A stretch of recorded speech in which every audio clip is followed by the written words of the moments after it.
Welcome back where we journey into gaming's most haunting and beautiful stories. Tonight we delve into the mist-shrouded depths of Bloodborne to explore perhaps its most tragic and compelling figure, Lady Maria of the Astral Clocktower. Over the next few hours, we'll uncover the rise and fall of the greatest hunter to ever walk the streets of Yharnam, her connection to the cosmic horrors that shaped her world, and the terrible guilt that led her to a fate worse than death itself. So settle in, get comfortable, and let us begin this melancholic tale of honor, corruption, and the price of knowledge in the Gothic nightmare of Yharnam. Chapter 1. The Blood-Drunk Aristocrat.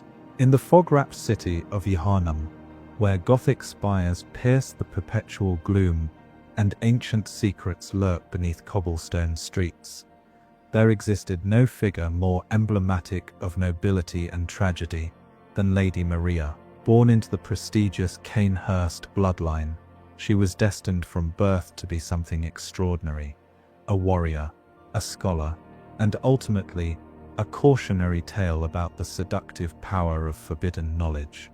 To understand Lady Maria, we must first understand the world that shaped her. Cainhurst Castle, perched like a crown jewel upon distant mountains, represented the pinnacle of aristocratic power and refinement. Here, beneath soaring Gothic arches and within halls lined with portraits of long-dead nobles, the art of combat was elevated to something approaching religious devotion. The Cainhurst Knights were legendary for their skill with both blade and arcane arts, warriors who could dance through battle with deadly grace while channeling the very essence of blood itself as a weapon. Maria's early years were spent in rigorous training that would have broken lesser souls. From dawn until dusk, she practiced the intricate forms of Cainhurst swordsmanship, learning to wield the elegant chikagi, that curved blade which embodied the very essence of her noble heritage. The chikagi was no ordinary weapon. Forged from techniques passed down through generations of Cainhurst smiths, it possessed the unique ability to channel its wielder's own blood as a source of power, transforming crimson life force into devastating attacks that could slice through the toughest armor. But Maria's education extended far beyond mere martial prowess.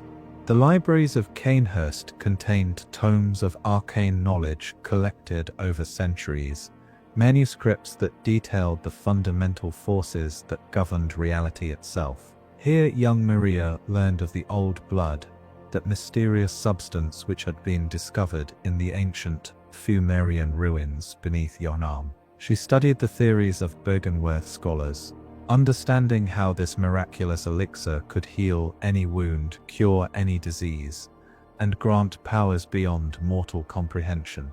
The Cainhurst nobility had always maintained complex relationships with the outside world. While they lived in splendid isolation within their mountain stronghold, they were not ignorant of the developments in Yharnam and the growing influence of the healing church. The discovery of the old blood and its subsequent distribution through blood ministration had created opportunities and challenges that no noble house could afford to ignore. Maria's family, like many Cainhurst nobles, had invested heavily in understanding these new forces. They had established connections with Byrgenwerth College, that prestigious institution where the greatest minds of the age gathered to study the cosmic implications of their discoveries. It was through these connections that Maria first learned of Master Willem, the enigmatic provost, whose cautionary warnings about the old blood would prove prophetic, and Lawrence, the ambitious cleric who would break from his mentor to found the healing church.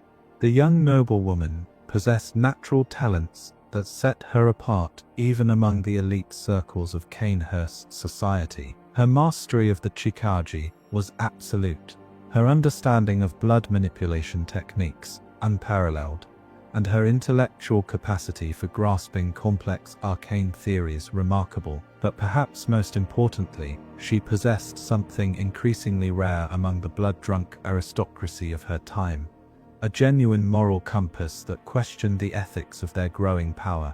As Maria matured into adulthood, she began to witness firsthand the corruption that was slowly consuming Canehurst society. The nobles' experiments with blood manipulation grew ever more extreme, their pursuit of power increasingly disconnected from any concern for human welfare. She watched as friends and family members transformed themselves into creatures that retained the appearance of humanity while losing everything that made them truly human. The vile blood covenant that would later define Canehurst's relationship with the wider world was still in its formative stages during Maria's youth, but its underlying philosophy was already taking root among the nobility. The belief that aristocratic blood was inherently superior, that the common people existed primarily to serve noble purposes, and that any action was justified in pursuit of greater power. These ideas created an environment where ethical considerations became secondary to the intoxicating promise of transcendence. Maria found herself increasingly isolated within her own social circle as she questioned these fundamental assumptions.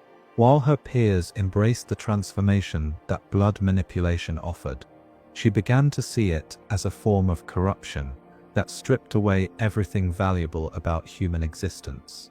Her natural empathy made her sensitive to the suffering that their experiments caused, both to themselves and to the unfortunate souls who became their test subjects. The tension between Maria's noble heritage and her growing moral concerns created an internal conflict that would define the rest of her life.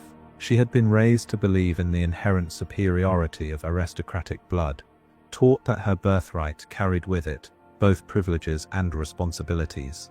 Yet her experiences had shown her that birthright alone was not sufficient to justify the exercise of power over others, that true nobility had to be earned through ethical action rather than inherited through bloodline. This philosophical crisis led Maria to make a decision that would scandalize Canehurst society and set her on the path toward her ultimate fate. Rather than remaining within the comfortable confines of her ancestral home, she chose to venture into the wider world to test her beliefs against reality. She would join the hunters of Yharnam, not as a representative of noble privilege, but as an individual seeking to understand what it truly meant to protect humanity from forces beyond their comprehension.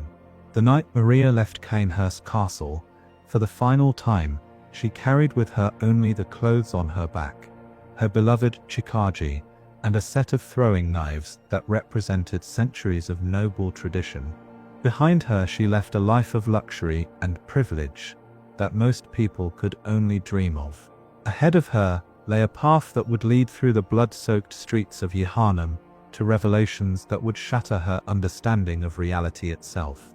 As her carriage descended the winding mountain roads that led away from her ancestral home, Maria could not have imagined the horrors that awaited her in the wider world.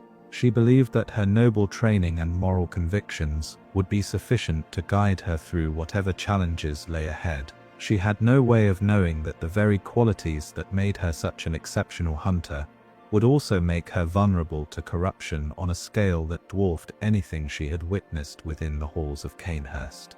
The young woman who made that journey from the mountain castle to the city below was still fundamentally innocent. Despite her aristocratic education and martial training, she retained faith in the possibility of justice, in the idea that individual action could make a meaningful difference in the face of cosmic horror. That innocence would not survive what she would discover in the fishing hamlet, but it would shape every decision she made, until the moment when guilt finally drove her to seek the ultimate escape from a world that had proven too terrible to endure. Chapter 2: The Hunter's Workshop. When Lady Maria first arrived in Yharnam, the city was in the midst of what historians would later call its golden age. The healing church had established itself as the dominant religious and political force. The old blood flowed freely through blood ministration ceremonies, and the beast scourge that would eventually consume the city was still largely manageable through the efforts of skilled hunters. It was a time of optimism and progress, when the promise of the old blood seemed to offer solutions to humanity's oldest problems. The hunter's workshop, where Maria would spend the most transformative years of her life, was located in the abandoned portion of the cathedral ward, a massive circular structure that rose like a monument to humanity's ambition to control forces beyond their understanding. The workshop was the brainchild of Gehrman, the first hunter, a mysterious figure whose reputation for both skill and eccentricity was legendary throughout Bihannam. Gehrman had established his workshop as something more than a simple training facility for hunters. It was conceived as a sanctuary where individuals with the rare combination of skill, courage, and moral conviction could be forged into instruments capable of standing against the cosmic horrors that threatened humanity. Unlike the mass production approach that would later characterize the Healing Church's hunter training programs, Gehrman's workshop focused on quality over quantity, seeking to create a small number of exceptional hunters rather than an army of adequate ones. The physical structure of the workshop reflected its creator's philosophy. The main hall was dominated by a series of workbenches, where weapons were crafted with meticulous attention to detail, each one a masterpiece of both engineering and artistry. The walls were lined with an impressive arsenal of trick weapons, those ingenious transforming tools that represented the pinnacle of Bihannam's technological achievement. Here one could find the saw cleaver, that versatile weapon which could function as both serrated sword and extended whip. The hunter axe, whose massive blade could be extended on a long handle for devastating overhead strikes. And the threaded cane, an elegant weapon that appealed to those with more refined sensibilities. But perhaps the workshop's most significant feature was its library, a collection of texts that rivaled those found in Bergenworth College itself. Gehrman had spent decades accumulating knowledge about the old blood, the cosmic forces that influenced it, and the various entities that seemed to exist in the spaces between conventional reality. His books contained detailed analyses of beast behavior, theoretical frameworks for understanding the transformation process, and practical guides for maintaining one's humanity in the face of exposure to otherworldly influences. When Maria first entered the workshop, she was immediately struck by its atmosphere of purposeful dedication. This was not the casual brutality that had characterized much of her experience with Cainhurst's approach to violence, nor was it the bureaucratic efficiency that she had observed in the Healing Church's operations. Instead, there was something almost monastic about the way the hunters went about their work, a sense that they were engaged in something approaching sacred duty. Gehrman himself proved to be unlike anyone Maria had encountered before.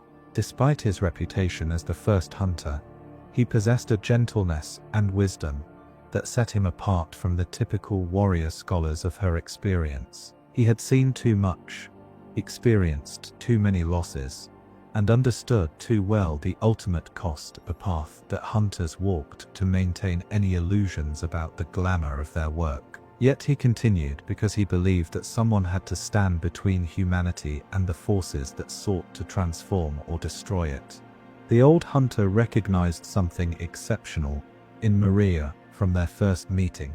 Her aristocratic bearing was immediately apparent, as was her exceptional skill with the Chikaji.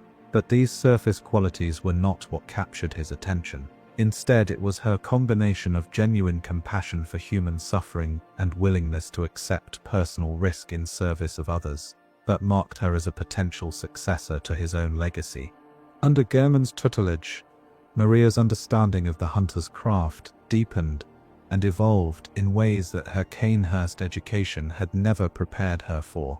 Where her noble training had focused on personal excellence and the projection of superiority, Gehrman taught her to see hunting as a form of service that required constant vigilance against the corruption that threatened all who wielded power over life and death.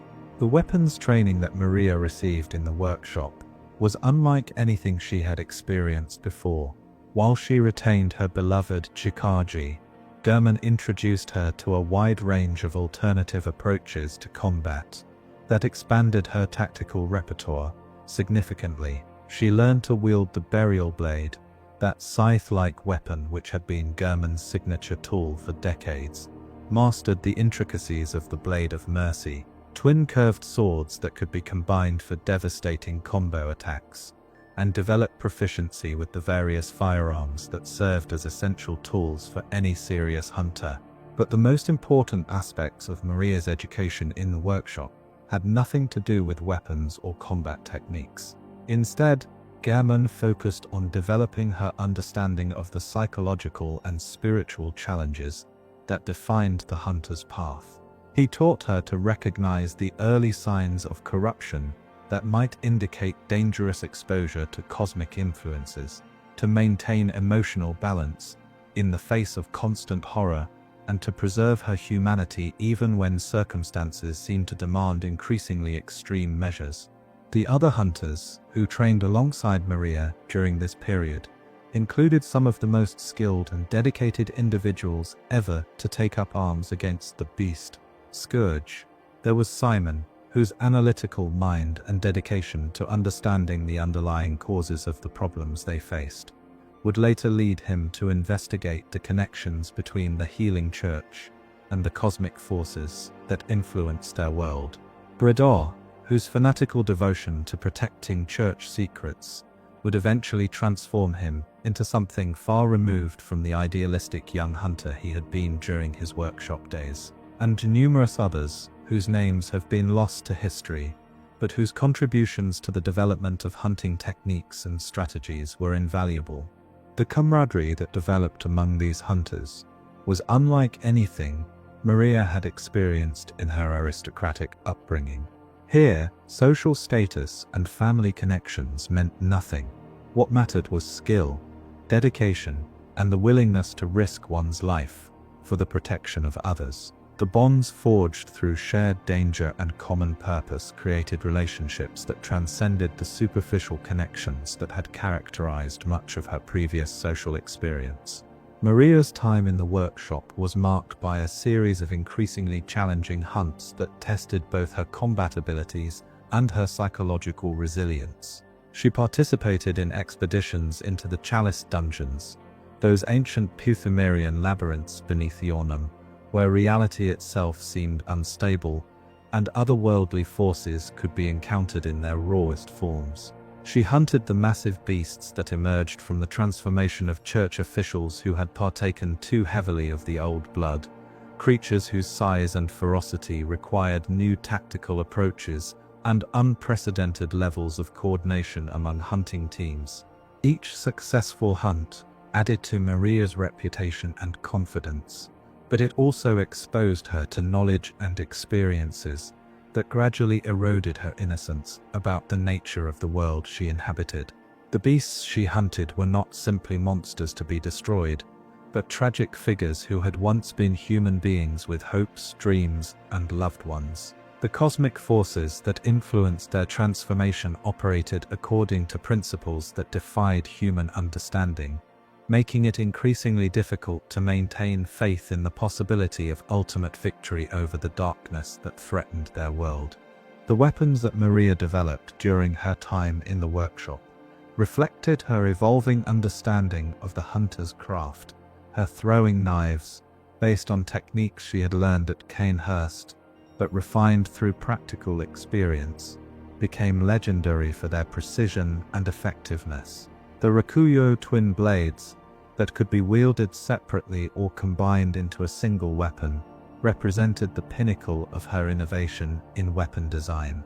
These tools were not simply instruments of violence, but extensions of her will and personality, crafted with the same attention to detail and aesthetic sensibility that characterized the finest works of art. But perhaps the most significant development during Maria's workshop years was her growing relationship with Garman himself. The old hunter saw in her not just a promising student, but a potential successor who might be capable of carrying on his work after he was no longer able to continue. This recognition brought with it both honor and burden, as Maria began to understand the full scope of the responsibilities that would eventually fall to her. German's teachings extended beyond practical matters to encompass philosophical questions about the nature of duty, sacrifice, and the meaning of human existence in a universe governed by cosmic forces beyond mortal comprehension. He had learned through bitter experience that the path of the hunter was ultimately a lonely one, requiring constant vigilance against not just external threats, but also the internal corruption that could transform even the most noble purposes into instruments of destruction.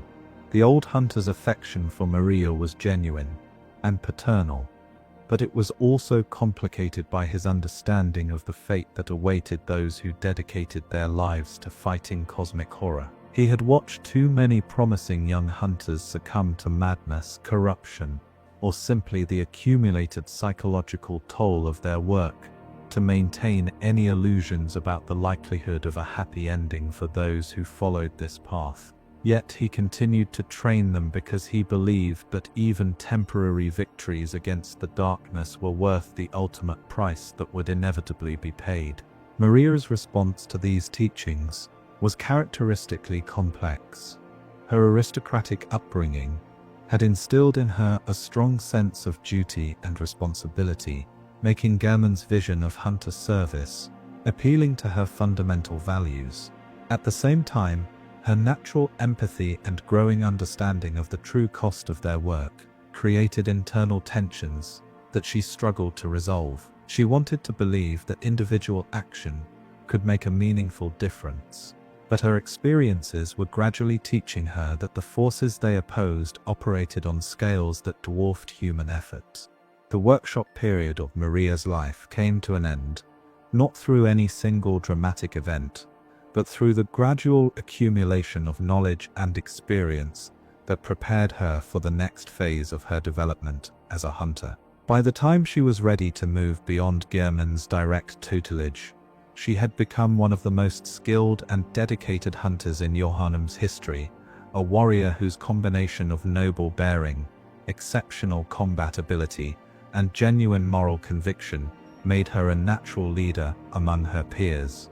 Yet the very qualities that made Maria such an exceptional hunter also contained the seeds of her eventual downfall. Her aristocratic heritage had given her access to knowledge and techniques that enhanced her effectiveness, but also exposed her to cosmic influences that would prove increasingly difficult to resist. Her compassion for human suffering made her willing to take extreme risks to protect others, but it also made her vulnerable to the guilt and despair that would eventually consume her. And her dedication to understanding the true nature of the threats they faced would lead her to discoveries that would shatter her faith in the possibility of meaningful victory against the cosmic horror that surrounded them. As Maria prepared to leave the workshop and take her place among the elite hunters who served the healing church directly, she carried with her all the skills, knowledge, and psychological preparation that Gehrman could provide.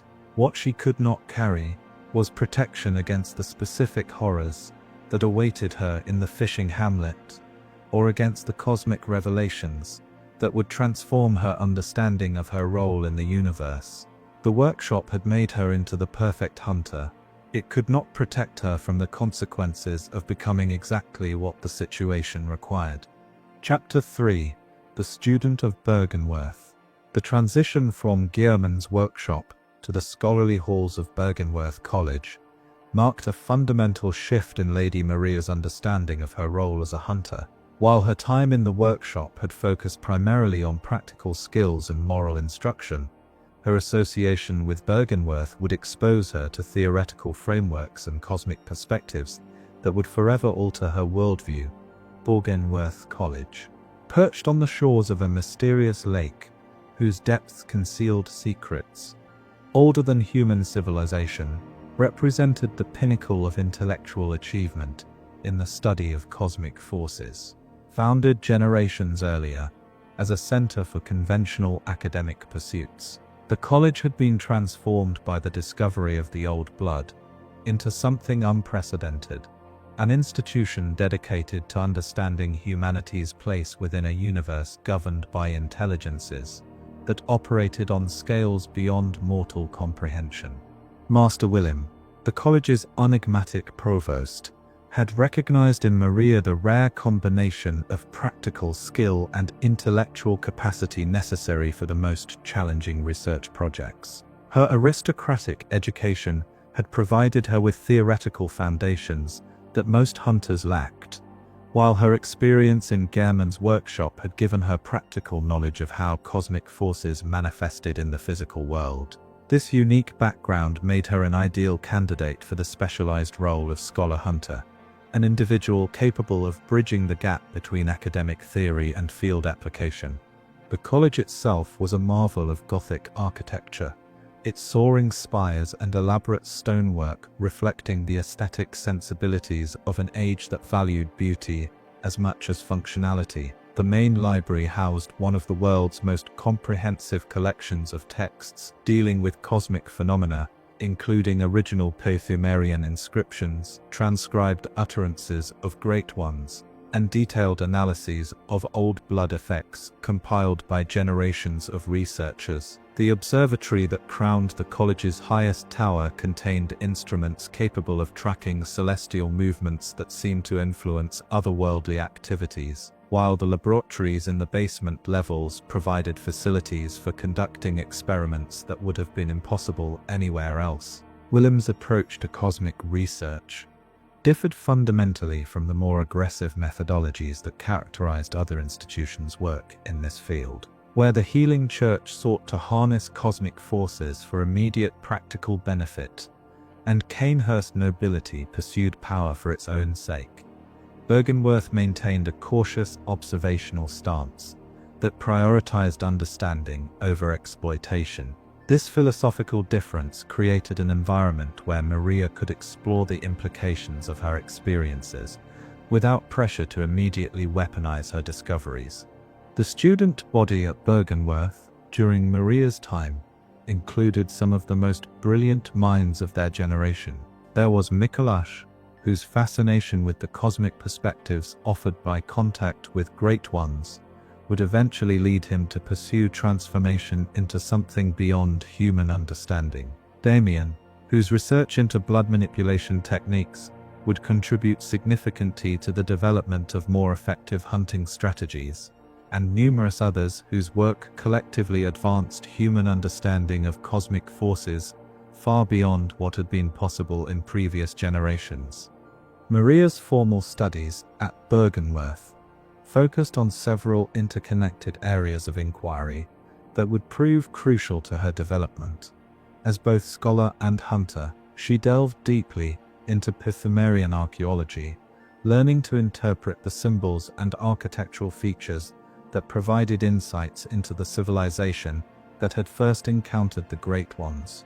Her understanding of blood manipulation techniques expanded far beyond the practical applications she had learned at Cainhurst, encompassing theoretical frameworks that explained how conscious will could influence the fundamental forces that governed biological processes. Perhaps most importantly, Maria studied the philosophical implications of cosmic contact, exploring questions about consciousness, identity, and the nature of reality that arose when human minds encountered intelligences that operated according to completely alien principles. These studies were not merely academic exercises, but practical preparation for the psychological challenges that awaited any hunter who ventured into areas where cosmic influence was strong. The research projects that Maria undertook during her time at Byrgenwerth were both fascinating and disturbing. She participated in expeditions to Pythagorean ruins, where the college's archaeologists were uncovering artifacts and inscriptions that provided glimpses into the relationship between the ancient civilization and the cosmic forces they had worshipped. These expeditions required both scholarly expertise and hunter skills, as the ruins were often guarded by undead Pythagorean warriors who retained enough intelligence to pose serious threats to unprepared intruders. In the college's laboratories, Maria assisted with experiments designed to understand the mechanisms by which the old blood produced its various effects. These studies involved careful observation of transformation processes, detailed analysis of blood samples from various sources, and theoretical modeling of the cosmic forces that seem to influence biological systems. The work was meticulous and time-consuming, requiring the kind of intellectual patience that complemented her practical hunter training. One of Maria's most significant contributions to Bürgenwerth's research efforts was her development of new techniques for maintaining psychological stability during extended exposure to cosmic influences. Her aristocratic background had provided her with mental discipline techniques that proved surprisingly effective at resisting the madness that often accompanied contact with otherworldly forces. By combining these traditional methods with insights gained from her hunter training, she created approaches that significantly enhanced the safety of cosmic research. The philosophical discussions that took place within Bürgenwerth's halls during Maria's tenure were unlike anything she had encountered in her previous educational experiences, where Cainhurst society had focused on questions of power and privilege, and the Hunter's Workshop had emphasized practical and moral concerns. Bürgenwerth encouraged exploration of fundamental questions about the nature of existence itself. What did it mean to be human when consciousness could be transformed by contact with cosmic intelligences? How should humanity respond to the discovery that they were not the dominant form of consciousness in the universe? What ethical obligations did they have toward beings whose intelligence operated on scales that dwarfed human comprehension? These discussions were not merely theoretical exercises, but urgent practical questions that influenced every aspect of how the college approached its research. Maria found herself at the center of debates that would shape humanity's response to cosmic forces for generations to come.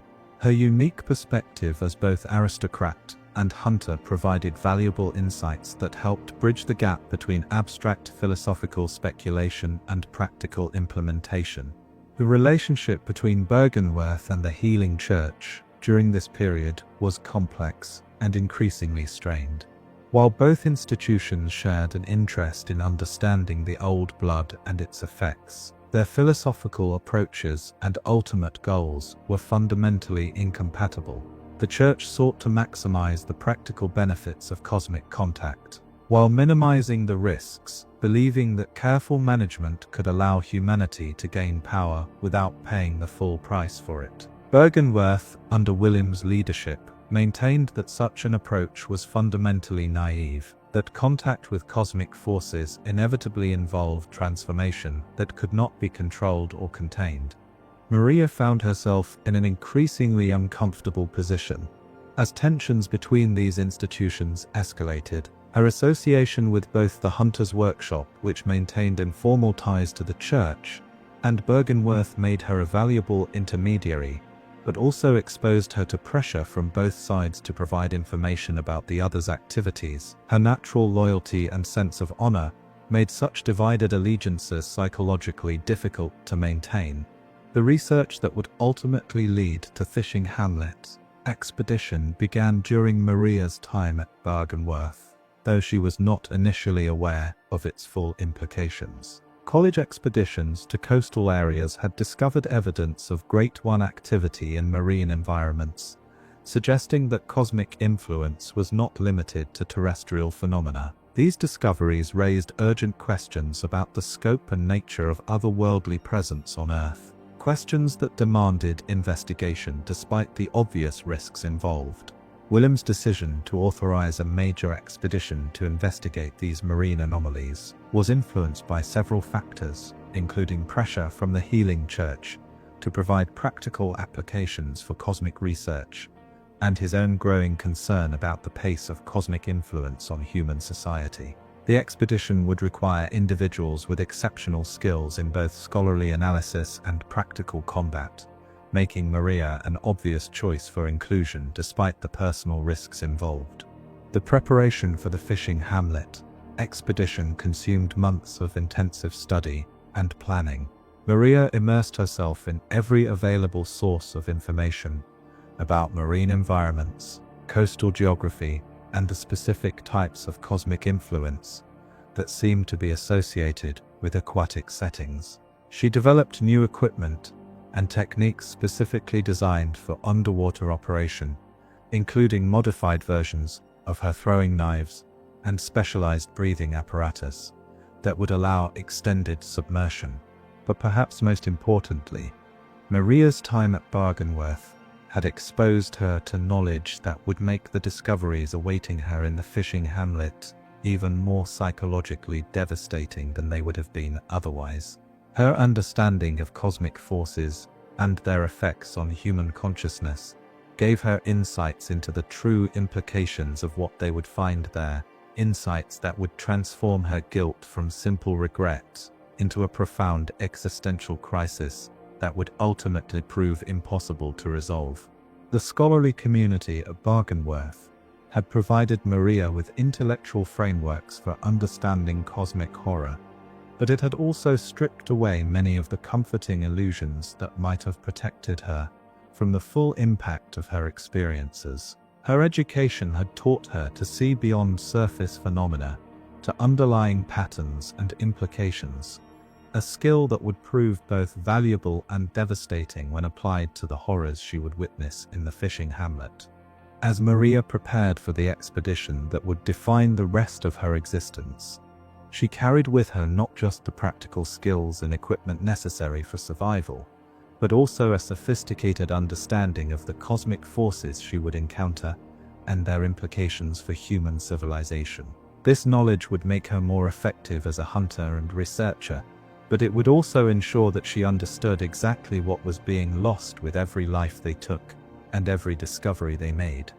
The transformation that Maria underwent during her time at Byrgenwerth was subtle but profound. She entered the college as a skilled hunter, seeking to understand the theoretical foundations of her work. She left as a scholar warrior whose understanding of cosmic forces rivaled that of any academic, while retaining the practical capabilities necessary for field application. This combination of knowledge and skill made her invaluable for the fishing hamlet expedition, but it also ensured that she would be uniquely equipped to understand the full horror of what they discovered there. Chapter 4. The Rakuku and Blood Arts. During her years of training and study, Lady Maria's relationship with weapons evolved far beyond the simple mastery that characterized most hunters, where others saw tools for killing beasts. Maria perceived instruments of artistic expression that could embody both the elegance of her aristocratic heritage and the practical demands of her chosen profession. This philosophical approach to weaponry would culminate in her development of the rakuyu, a weapon that represented the perfect synthesis of her Cainhurst blood arts training and her experience as a Byrgenwerth scholar hunter.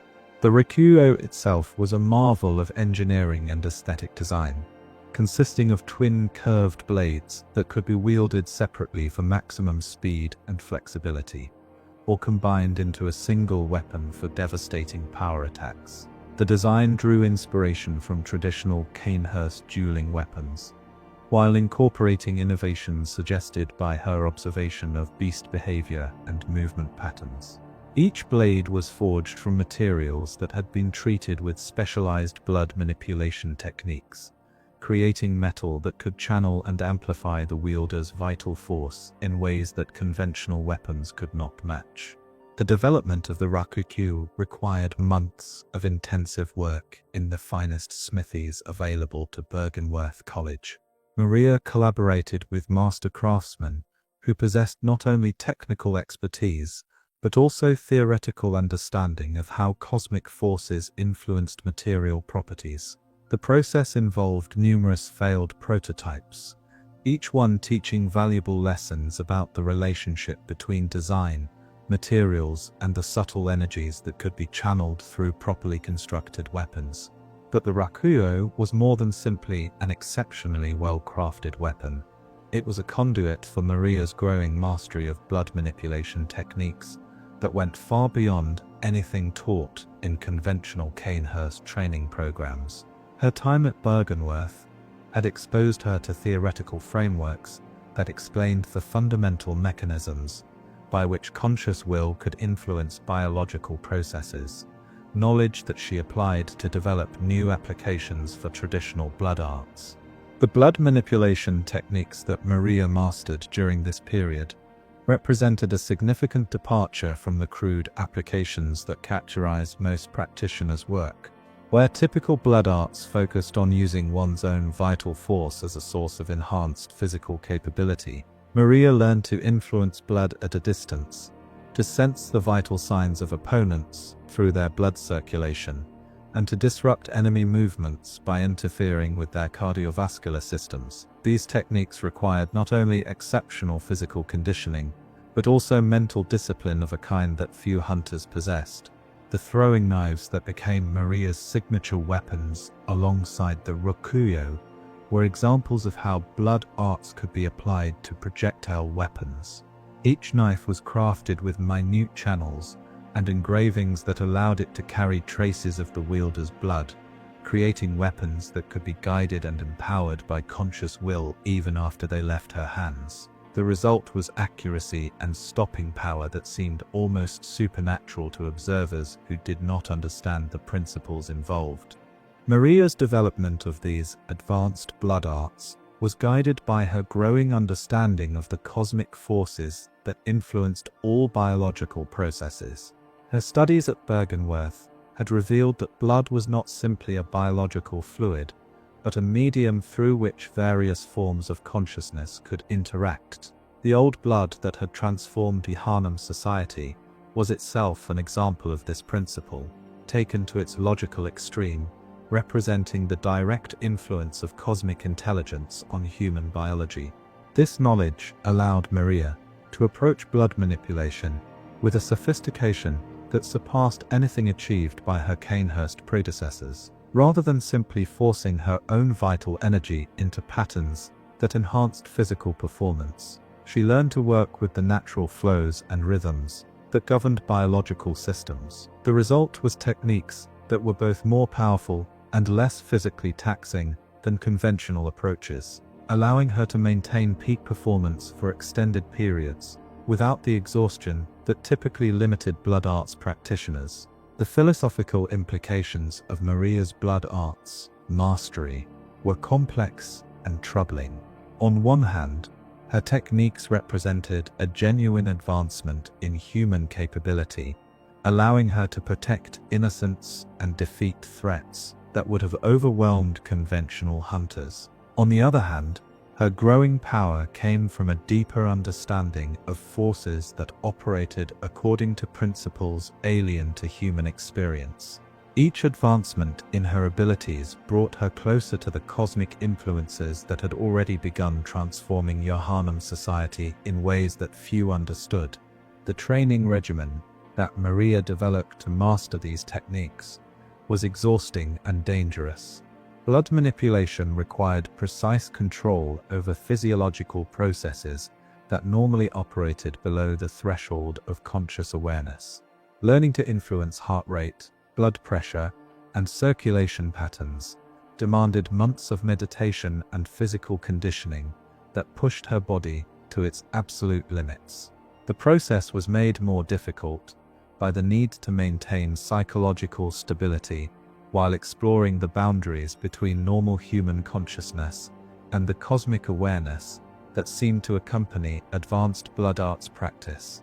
Maria's throwing knives became legendary among the hunter community for their precision and effectiveness. Each blade was individually crafted and attuned to her specific biorhythms, creating weapons that responded to her intentions as readily as extensions of her own body. The techniques she developed for their use incorporated elements of Cainhurst martial arts, Bergenworth theoretical knowledge, and practical innovations suggested by her field experience. The result was a fighting style that was uniquely her own, combining lethal efficiency with aesthetic beauty in ways that elevated combat to an art form. The Rikyu's dual nature capable of functioning as either twin blades or a single combined weapon reflected Maria's own complex identity as both aristocrat and hunter, scholar and warrior. When wielded as separate weapons, the blades allowed for the fluid, dance-like combat style that epitomized Cainhurst martial traditions. When combined, the weapon provided the power and reach necessary to deal with the largest and most dangerous beasts that threatened Waihanam. This versatility made the Rikyu uniquely suited to Maria's role as a hunter who might be called upon to face any type of threat. The blood arts techniques that Maria mastered during this period included applications that went beyond simple combat enhancement. She learned to use blood manipulation for healing, both of herself and others, creating techniques that could accelerate natural recovery processes and even reverse certain types of damage. These medical applications of blood arts represented a significant advancement over conventional healing methods, though they required intimate understanding of anatomy and physiology that few hunters possessed. Perhaps most importantly, Maria developed techniques for resisting the corrupting influence of cosmic forces through blood manipulation. By maintaining conscious control over her circulatory system, she could minimize the penetration of otherworldly influences that typically accompanied exposure to old blood or contact with great ones. These defensive applications of blood arts would prove crucial during her later expeditions into areas where cosmic influence was strong, though they would ultimately prove insufficient to protect her from the specific horrors she would encounter in the fishing hamlet. The mental discipline required for advanced blood arts practice had unexpected psychological benefits that enhanced Maria's effectiveness as both hunter and scholar. The meditation techniques, necessary for conscious control over biological processes, promoted mental clarity and emotional stability that served her well during stressful situations. The enhanced body awareness that accompanied blood arts mastery improved her tactical decision-making and allowed her to anticipate opponent movements with uncanny accuracy. But these same techniques also exposed Maria to knowledge and experiences that gradually eroded her innocence about the nature of human existence. Blood arts practitioners learned to perceive the vital force that animated all living things, an awareness that made the transition from life to death, from human to beast, more immediate and visceral than most people ever experienced. This enhanced perception of biological processes made Maria acutely aware of the fragility of the boundary between human and monster, awareness that would prove psychologically devastating when she witnessed the transformations that occurred in the fishing hamlet. The weapons and techniques that Maria developed during this period represented the pinnacle of what could be achieved through the combination of aristocratic training, scholarly study, and practical field experience. Her mastery of blood arts elevated her combat capabilities far beyond those of conventional hunters, while her understanding of cosmic forces provided theoretical frameworks that enhanced the effectiveness of traditional techniques. Yet this very expertise would make her uniquely qualified to understand the true horror of what awaited her in the coastal settlement, where the healing church's darkest experiments would finally be revealed. Chapter 5. The Fishing Hamlet Expedition. The expedition to the fishing hamlet began with the highest of intentions and the most thorough of preparations. The Healing Church, in collaboration with Bergenworth College, had organized what they believed would be a routine investigation into reports of unusual Great One activity in a remote coastal settlement. For Lady Maria, it represented an opportunity to apply her unique combination of scholarly knowledge and practical hunting skills to a research project that might yield insights crucial to humanity's understanding of cosmic forces. The hamlet itself was situated in one of the most isolated regions along the coast, a place where ancient fishing traditions had been practiced for generations without interference from the broader developments that had transformed the rest of the world. The residents were simple folk, their lives governed by the rhythms of tide and season, their culture shaped by centuries of dependence on the bounty of the sea. They had little contact with the outside world, and less understanding of the cosmic forces that had begun to transform human civilization. The first signs that something was wrong became apparent during the expedition's approach to the settlement. The very air seemed to carry an otherworldly quality, a humidity that felt too thick, and a scent that combined the natural smell of ocean brine with something far more disturbing. The local wildlife exhibited unusual behaviors, with seabirds flying in patterns that seemed almost ritualistic, and fish moving in formations that suggested intelligence far beyond what their species should possess. Maria's enhanced sensitivity to blood and vital force, developed through her years of blood arts training, made her immediately aware that the hamlet's residents had been exposed to influences that went far beyond anything she had encountered before. Their blood carried traces of something that was not quite old blood, but shared enough similarities to suggest a common cosmic source. The patterns of circulation and vital energy that she could perceive through her specialized techniques indicated transformations that were both more subtle and more profound than typical beast metamorphosis. The expedition team included some of the most skilled individuals available to both institutions. There was Gehrman himself, whose presence indicated the seriousness with which the church and college viewed this investigation. Several other veteran hunters, whose experience with cosmic phenomena made them valuable assets for dealing with potential threats, and a small group of scholars, whose theoretical knowledge complemented the practical skills of the hunting contingent. The hamlet's residents initially appeared welcoming, though their behavior exhibited subtleties that suggested they were not entirely unaware of their visitors' true purpose. They spoke of strange dreams that had begun plaguing the community, of voices from the sea that called to them during the darkest hours of night, and of fish that exhibited intelligence and malevolence that exceeded anything in their ancestral experience. Yet they seemed reluctant to provide specific details, speaking in vague terms that suggested either ignorance or deliberate concealment. The investigation that followed revealed a situation far more complex and disturbing than anyone had anticipated.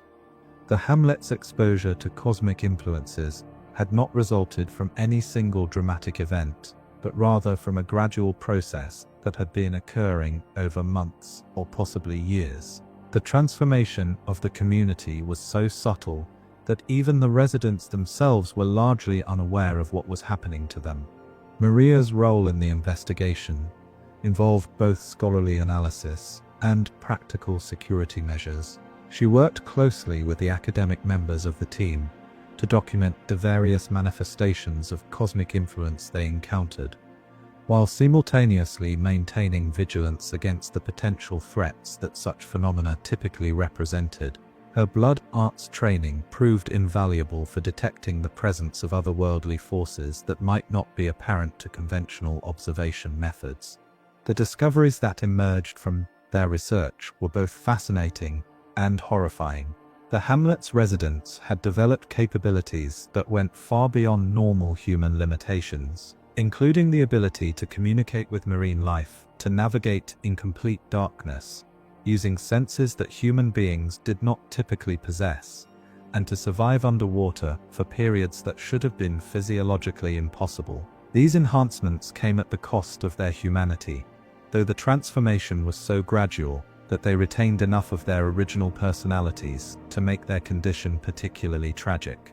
The source of the hamlet's transformation was eventually traced to a great one that had taken up residence in the ocean depths near their settlement. This entity, unlike the cosmic intelligences that had previously been encountered in terrestrial environments, seemed to possess a particular affinity for marine ecosystems and the forms of consciousness that inhabited them. Its influence had gradually permeated the local environment, affecting not just the human residents, but every living thing within a considerable radius. The ethical implications of the situation were staggering. The hamlet's residents were not victims of sudden attack or deliberate corruption, but rather participants in a gradual evolutionary process, that might represent the next stage of human development. Their transformation had enhanced their capabilities, while preserving much of their original personality and culture. From one perspective, they represented a successful adaptation to cosmic influence that other communities might choose to emulate. Yet from another perspective, they were no longer entirely human, and their presence represented a potential threat to the broader human community that could not be ignored. The cosmic intelligence that had facilitated their transformation possessed its own agenda, one that might ultimately prove incompatible with human civilization as it currently existed. The enhanced capabilities that the residents had gained came with psychological and spiritual changes that made them increasingly alien to normal human concerns. The expedition's leadership found themselves facing an unprecedented decision. Standard protocols for dealing with cosmic corruption called for elimination of the threat and quarantine of the affected area. Yet the hamlet's residents were not mindless beasts or obviously hostile entities, but rather transformed humans who retained enough of their original nature to evoke sympathy and moral consideration. The question of whether they represented evolution or corruption proved impossible to answer definitively. Maria's perspective on the situation was shaped by her unique background and training. Her aristocratic heritage had instilled in her a strong sense of duty and responsibility toward those less capable of protecting themselves. Her hunter training had taught her to prioritize the protection of human civilization above individual concerns, and her scholarly education had provided her with theoretical frameworks for understanding cosmic phenomena that made her acutely aware of the implications of what they had discovered. The decision that was ultimately made represented a compromise that satisfied no one and traumatized everyone involved. Rather than immediate elimination or complete acceptance, the expedition leadership chose to conduct what they termed a controlled study of the transformation process. This involved detailed documentation of the residents' enhanced capabilities, analysis of the cosmic forces that had produced these changes, and preparation of recommendations for how similar situations might be handled in the future. The implementation of this decision required actions that violated every principle that Maria had developed during her years of training and study. The residents were treated not as people deserving of moral consideration, but as specimens to be examined and catalogued. Their enhanced capabilities were tested through procedures that caused obvious distress and discomfort. Their children were separated from their parents for individual analysis of how cosmic influence affected developing consciousness. Maria found herself in the impossible position of participating in activities that she knew to be morally wrong, while serving purposes that she had been trained to believe were necessary for the protection of humanity. Her role as both scholar and hunter made her indispensable to the expedition's work, while her aristocratic background and personal honor made the nature of that work increasingly unbearable. The psychological toll of the expedition began to manifest in ways that affected all participants. But Maria's enhanced sensitivity to blood and vital force made her particularly vulnerable to the emotional and spiritual damage that their work was causing. She could perceive the fear and confusion of the hamlet's residents more acutely than her colleagues, making their suffering immediate and visceral in ways that haunted her dreams and disturbed her waking hours. The climax of the expedition came when the team's activities attracted the direct attention of the Great One that had been responsible for the hamlet's transformation. The entity's emergence from the ocean depths was both magnificent and terrifying, a manifestation of cosmic intelligence that operated on scales that dwarfed human comprehension. Its form defied conventional description, seeming to exist partially outside normal space-time, while possessing capabilities that made it effectively omnipotent within its chosen domain. The battle that followed was unlike anything that any member of the expedition had experienced before. The Great One did not simply attack them with physical force, but rather attempted to incorporate them into the same transformation process that had affected the hamlet's residents. The cosmic influence that it projected threatened to overwhelm their consciousness, offering enhanced capabilities and expanded awareness in exchange for their fundamental humanity. Maria's blood arts training provided some protection against this cosmic assault, allowing her to maintain her individual consciousness, while her colleagues struggled with the entity's influence. Yet this very resistance made her more aware of what was being offered and what was being demanded in return. She could perceive the genuine benefits that cosmic transformation might provide, while simultaneously understanding the irreversible nature of the changes that acceptance would entail.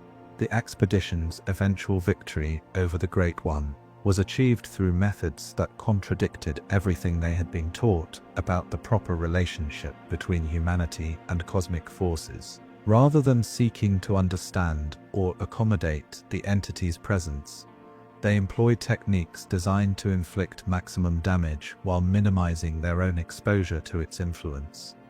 The battle was won through violence and destruction rather than wisdom or understanding. The aftermath of the Great One's defeat left the hamlet's residents in a state that was even more tragic than their previous condition. Without the cosmic intelligence that had guided their transformation, they retained their enhanced capabilities, but lost the psychological framework that had made these changes meaningful. They became refugees from their own evolution, possessing powers they could no longer understand or control. The expedition's final actions in the hamlet involved what could only be described as a massacre, though the participants would never use such terms to describe their work. The residents were eliminated, not because they posed an immediate threat, but because their continued existence represented a potential source of cosmic contamination that could not be contained through conventional means. Their deaths were presented as a merciful release from a condition that had become unbearable, but everyone involved understood the true nature of what they had done. Maria's participation in these final actions violated every principle that had guided her development.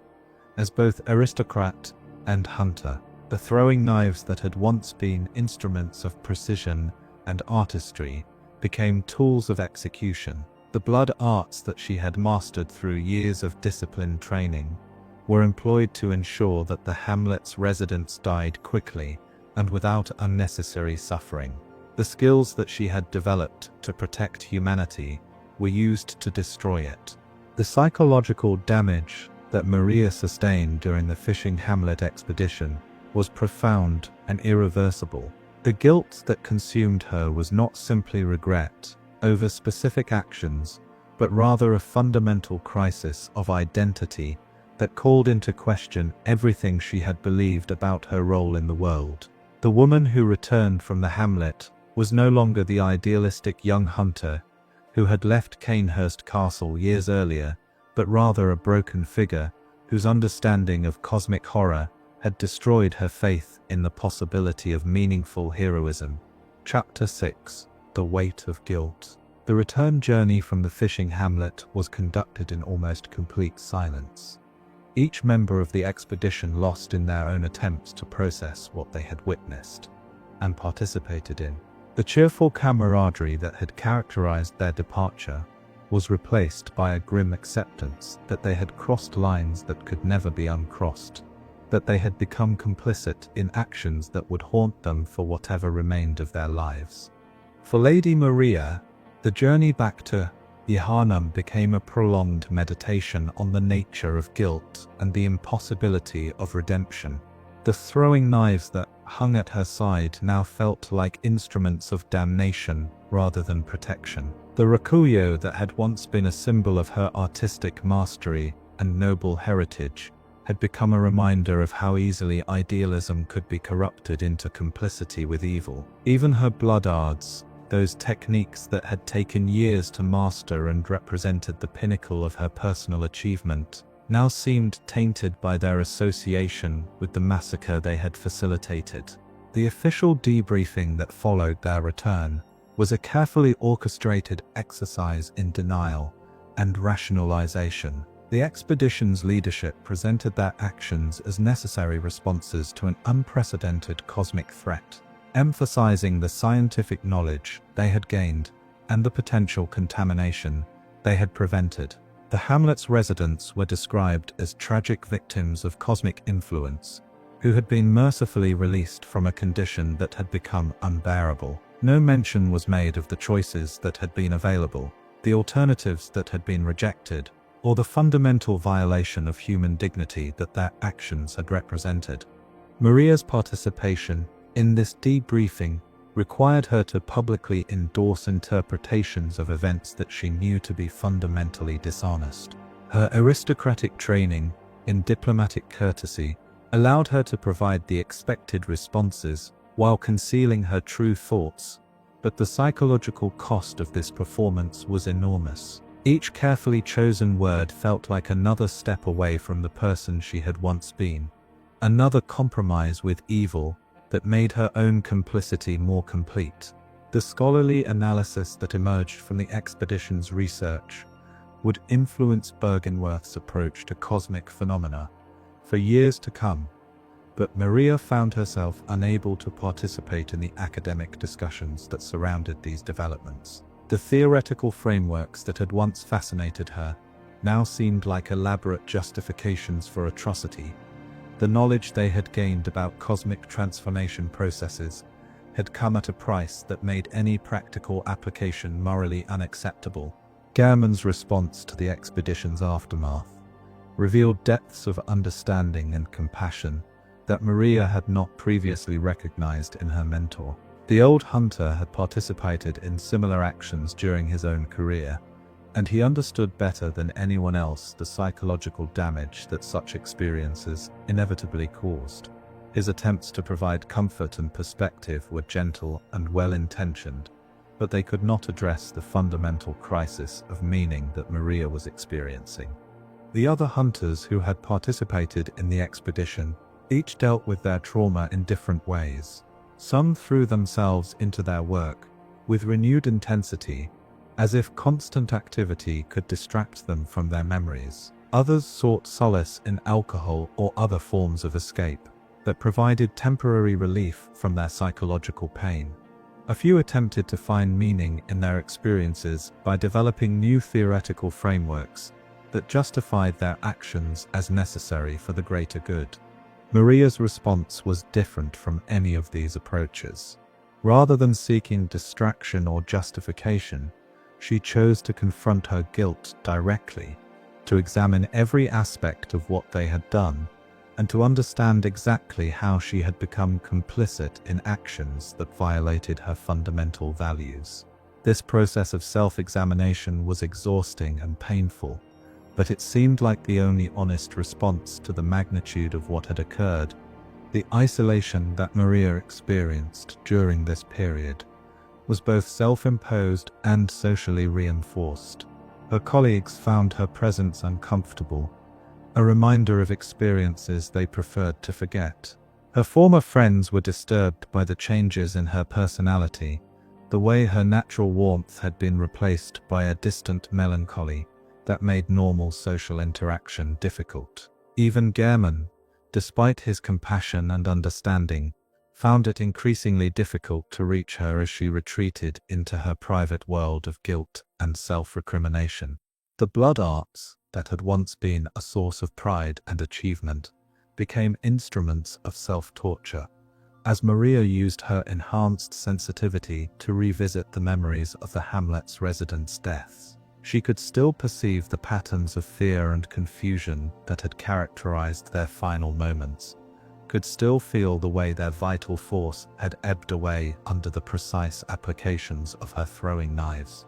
The very skills that had made her such an effective hunter now provided vivid and inescapable reminders of her participation in their murder.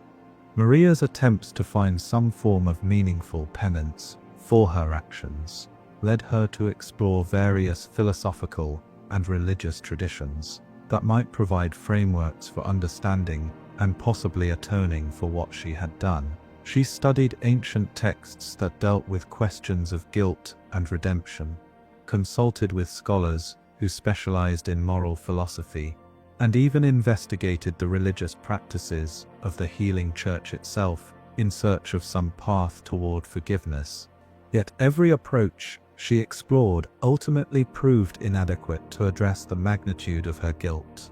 Traditional religious concepts of sin and redemption were designed to deal with individual moral failures, not complicity in systematic atrocity. Philosophical frameworks that emphasized the greater good could not account for the irreplaceable value of the lives that had been lost. Even secular approaches that focused on learning from mistakes and preventing future harm seemed insufficient when applied to actions that had destroyed an entire community. The development of what would later be called Maria's blood techniques began during this period as an extension of her guilt-driven self-examination. The blood arts she had mastered for combat purposes could be modified to inflict precise and controlled damage on herself, creating physical pain that seemed appropriate to the psychological anguish she was experiencing. These techniques were not crude self-mutilation, but rather sophisticated applications of blood manipulation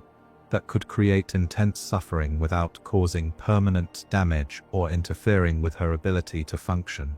The rituals of self-punishment that Maria developed were elaborate and carefully planned exercises that combined physical pain with psychological confrontation of her memories.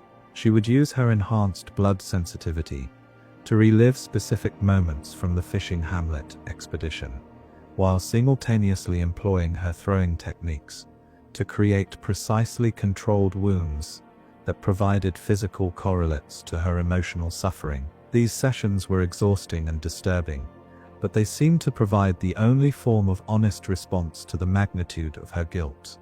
Maria's relationship with her weapons underwent a fundamental transformation during this period.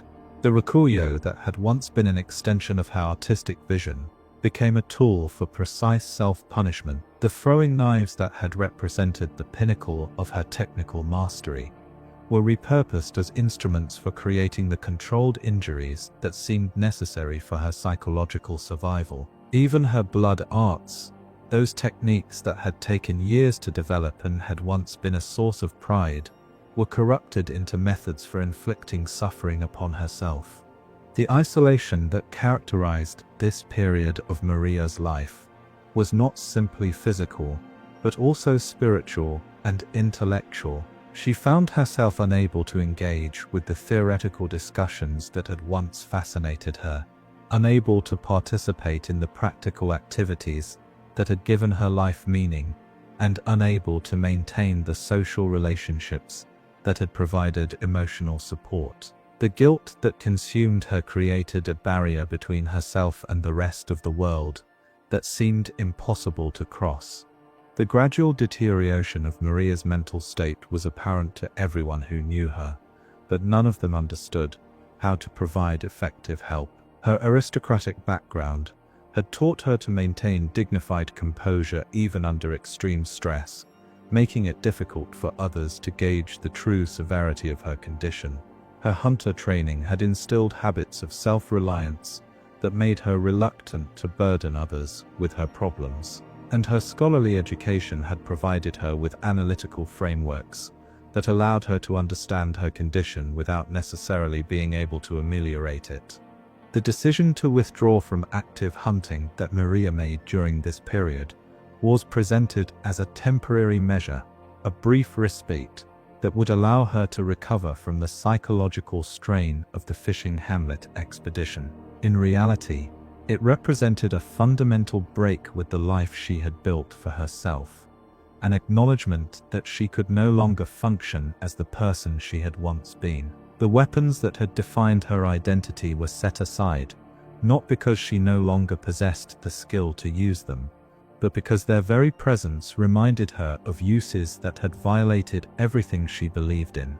Maria's retreat to the Astral Clocktower began as a practical necessity rather than a symbolic gesture. The tower provided the isolation she needed for her rituals of self-punishment, while offering enough space and resources to sustain her indefinitely. The clockwork mechanisms that governed the tower's operation created a rhythm of sound and movement that helped to mask the sounds of her self-inflicted suffering, while the tower's elevation provided a physical separation from the world below that matched her psychological distance from normal human concerns. The transformation of the clock tower from a functional timepiece into something approaching a shrine to guilt and self-punishment occurred gradually over months of occupation. Maria's presence changed the very atmosphere of the place, her emotional state somehow infusing the mechanical rhythms with a melancholy that made the entire structure feel like a monument to loss and regret. The precision of the clockwork mechanisms seemed to mock the chaos of human emotion, while their endless repetition provided a mechanical echo of the obsessive cycles of guilt and self-recrimination that dominated her thoughts. The blood techniques that Maria developed during her time in the clock tower represented the culmination of her aristocratic training, scholarly study, and practical hunting experience, but applied toward purposes that would have horrified anyone who had contributed to her education. These techniques allowed her to create elaborate patterns of controlled injury that provided physical manifestations of her psychological state, while simultaneously serving as forms of meditation that helped her to maintain some connection to her memories of the fishing hamlet's residents. The rituals that Maria performed in the clock tower were not random acts of self-destruction, but rather carefully planned exercises designed to maintain her connection to the guilt that she believed was the only honest response to her actions. Each wound was placed with precision, each moment of pain calibrated to correspond to specific memories or aspects of her complicity in the hamlet's destruction. The blood that flowed from these controlled injuries became a form of offering, though it was unclear to whom or what such offerings might be directed. Chapter 7. The Astral Clocktower Guardian. The Astral Clocktower, that became Lady Maria's final refuge, was far more than a simple timepiece or architectural marvel. Constructed during the height of Yeharnam's technological achievement, it represented humanity's ambitious attempt to measure and control the cosmic forces that governed their universe. The tower's mechanisms were designed not merely to track terrestrial time, but to monitor the celestial movements and cosmic cycles that seemed to influence otherworldly activities throughout the region. The clockwork that dominated the tower's interior was a masterpiece of engineering that combined conventional mechanical principles with arcane techniques derived from Bergenwerth's research into cosmic phenomena. The gears and springs that drove the tower's operation were crafted from materials that had been treated with old blood derivatives, creating metal that possessed properties beyond those of conventional alloys. The pendulums and escapements that regulated the clock's movement were calibrated according to mathematical principles that accounted for the influence of great ones on the passage of time itself. Maria's decision to make the clock tower her permanent residence was influenced by several factors beyond simple desire for isolation. The tower's mechanisms created an environment where time seemed to flow differently, where moments could stretch into hours and hours could compress into minutes, depending on the psychological state of the observer. This temporal distortion provided a form of escape from the relentless progression of guilt and memory that had made normal existence unbearable for her.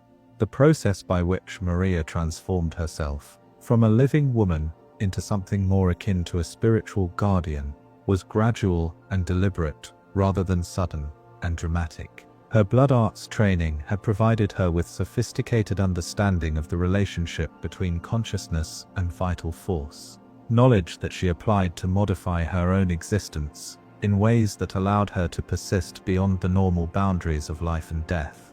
The techniques that Maria employed to achieve this transformation were based on principles she had learned during her studies at Bergenwerth, but applied in ways that no scholar or hunter had ever attempted before.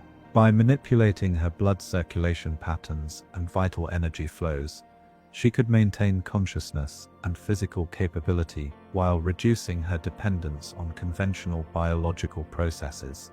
The result was a form of existence that preserved her personality and abilities while freeing her from many of the limitations that normally constrained human life. The clock tower itself became an extension of Maria's consciousness during this transformation process. Her blood arts techniques allowed her to establish sympathetic connections with the tower's mechanisms, creating a form of artificial nervous system that extended throughout the structure. This integration gave her awareness of everything that occurred within the tower, while allowing her to influence its operation according to her will and emotional state. The temporal distortions that characterized the clock tower's environment were not simply mechanical effects, but manifestations of Maria's psychological state projected through her connection to the tower's cosmic-influenced mechanisms.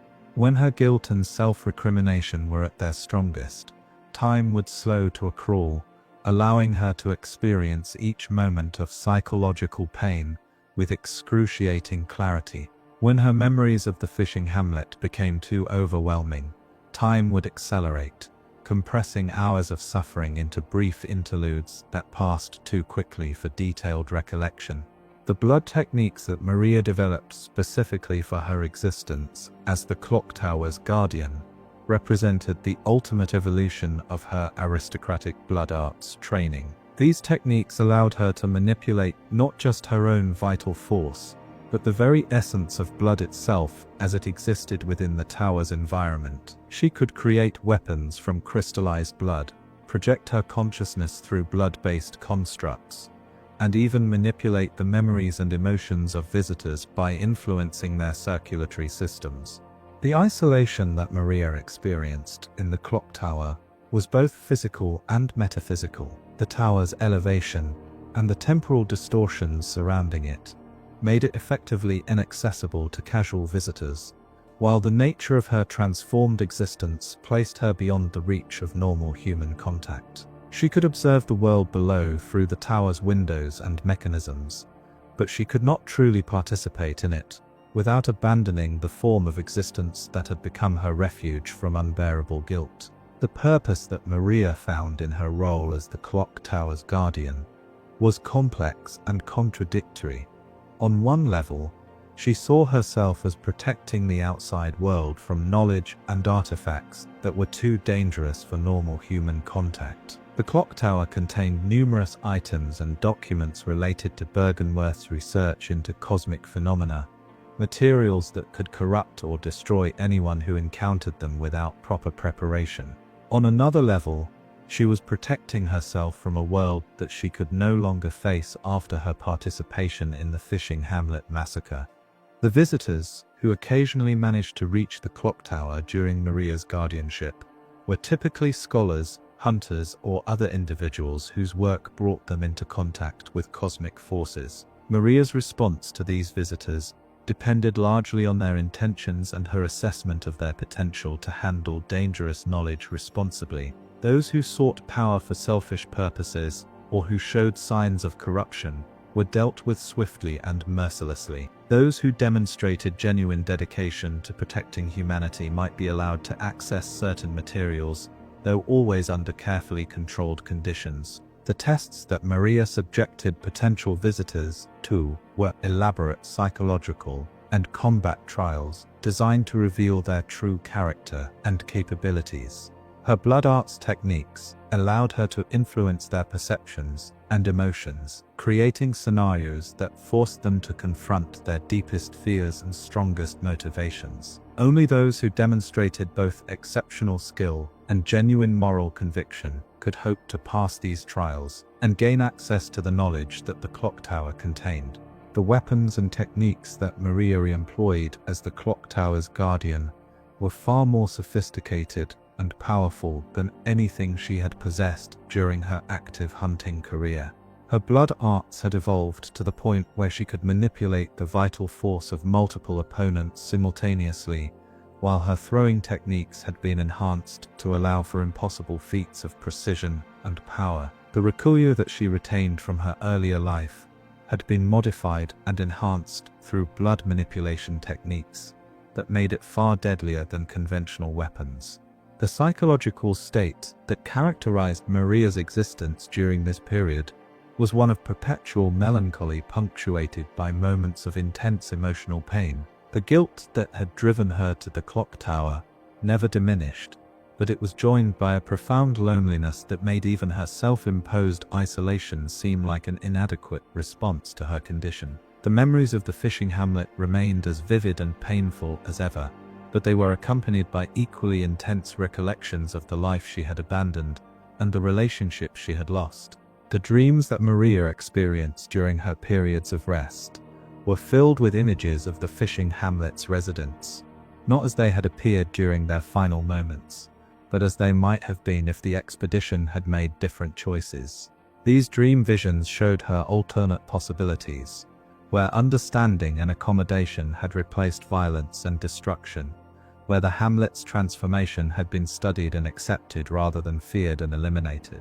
These dreams provided both torment and comfort, reminding her of opportunities that had been lost while offering glimpses of what might have been possible. The blood magic that Maria practiced during her guardianship of the clock tower was not simply a refinement of her earlier techniques, but a completely new form of arcane art that combined her understanding of cosmic forces with her intimate knowledge of blood manipulation. This magic allowed her to create effects that transcended the normal boundaries between physical and spiritual reality, manifesting her emotions and memories as tangible forces that could affect the material world. The clock tower's mechanisms provided a form of meditation focus that helped Maria maintain some semblance of psychological stability, despite the intensity of her guilt and isolation.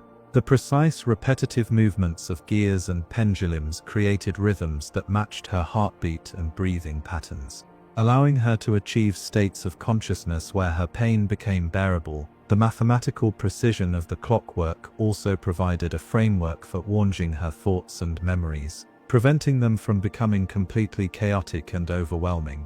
The transformation of the clock tower from a functional timepiece into something approaching a shrine to guilt and memory was gradual but inexorable.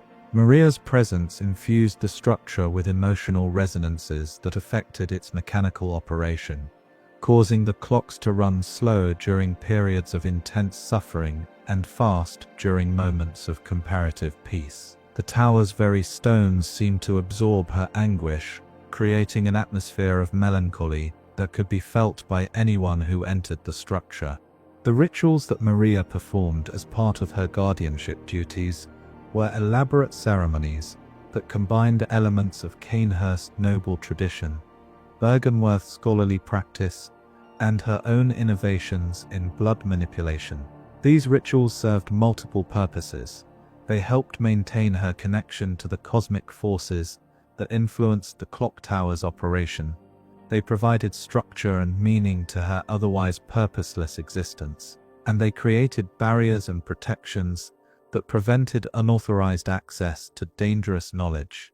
The weapons that Maria created through her advanced blood arts techniques were not permanent physical objects, but rather temporary manifestations of her will and emotion that could be summoned when needed. These blood weapons possessed capabilities that exceeded those of conventional arms, able to phase through physical defenses while remaining solid enough to inflict real damage. The techniques required to create and control such weapons demanded absolute mastery of blood manipulation principles that few individuals had ever achieved.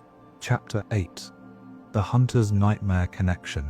During her long years as guardian of the Astral Clocktower, Lady Maria became increasingly aware of her connection to the Hunter's Nightmare, that otherworldly realm where the most corrupted and blood-drunk hunters were condemned to relive their worst failures for eternity.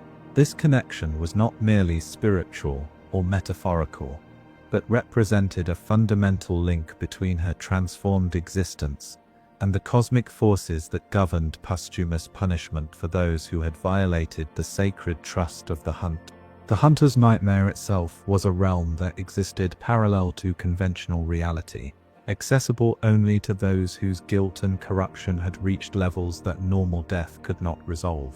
It was a place where time flowed according to psychological rather than physical principles, where the landscape itself reflected the inner torment of its inhabitants, and where redemption seemed forever tantalizingly out of reach.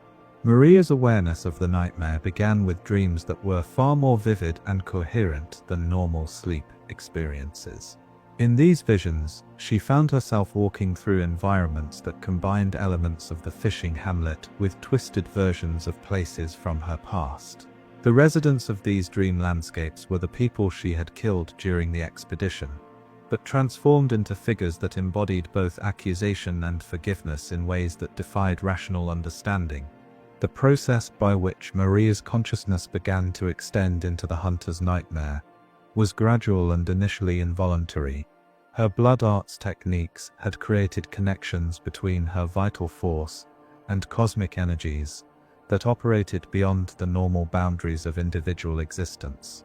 As her guilt and isolation deepened, these connections began to resonate with the psychic emanations that characterized the nightmare realm, drawing her consciousness toward it, even while her physical form remained in the clock tower. The revelation that the hunter's nightmare contained other figures from her past was both shocking and inevitable. Ludwig, the once noble church hunter, whose transformation into a beast had become legendary, existed there in a state of perpetual torment that reflected his own corruption and fall from grace. Simon, the dedicated hunter whose pursuit of truth had led him to discoveries too terrible to bear, wandered the nightmare's landscapes in search of understanding that would always remain just beyond his reach. Maria's position within the nightmare hierarchy was unique among its inhabitants.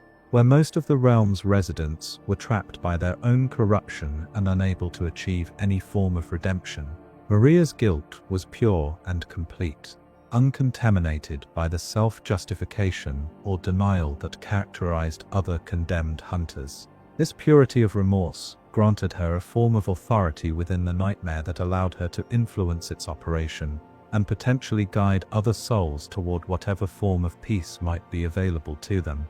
The fishing hamlet that existed within the hunter's nightmare was both identical to and fundamentally different from the settlement that Maria remembered from her living experience. The physical structures and geographical features were reproduced with perfect accuracy, but the spiritual and emotional atmosphere was transformed by the collective guilt and memory of all those who had participated in its destruction. The residents who inhabited this nightmare version of the hamlet were not the actual souls of those who had died, but rather psychological projections of how their killers remembered them.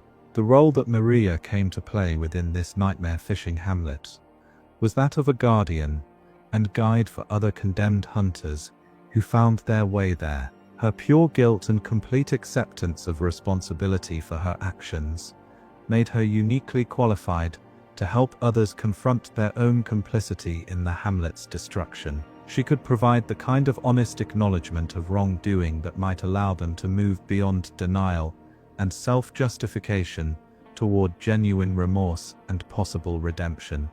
The blood techniques that Maria employed within the hunter's nightmare were enhanced and modified by the realm's unique properties. The psychological landscape of the nightmare responded directly to will and emotion, allowing her blood arts to manifest effects that would have been impossible in conventional reality. She could create elaborate constructs from crystallized guilt, project her memories as tangible experiences that others could share, and manipulate the very substance of the nightmare environment through applications of her vital force. The conversations that Maria had with other condemned hunters who reached the nightmare fishing hamlet revealed the complex psychology of guilt and redemption that characterized the realm's inhabitants. Many of these individuals had spent years or decades within the nightmare without making any progress toward acknowledging their responsibility for what had occurred. They clung to justifications and rationalizations that prevented them from confronting the truth about their actions, making genuine redemption impossible. Maria's approach to helping these lost souls was based on the same unflinching honesty that had characterized her own response to the fishing hamlet expedition. She would not allow them to minimize their responsibility or explain away their actions through appeals to necessity or greater good. Instead, she forced them to confront the full reality of what they had done, to acknowledge the irreplaceable value of the lives they had taken, and to accept that some actions could not be undone or forgiven. The therapeutic process that Maria developed for working with condemned hunters was as much punishment as healing, requiring them to experience the same intensity of guilt and remorse that had consumed her own existence.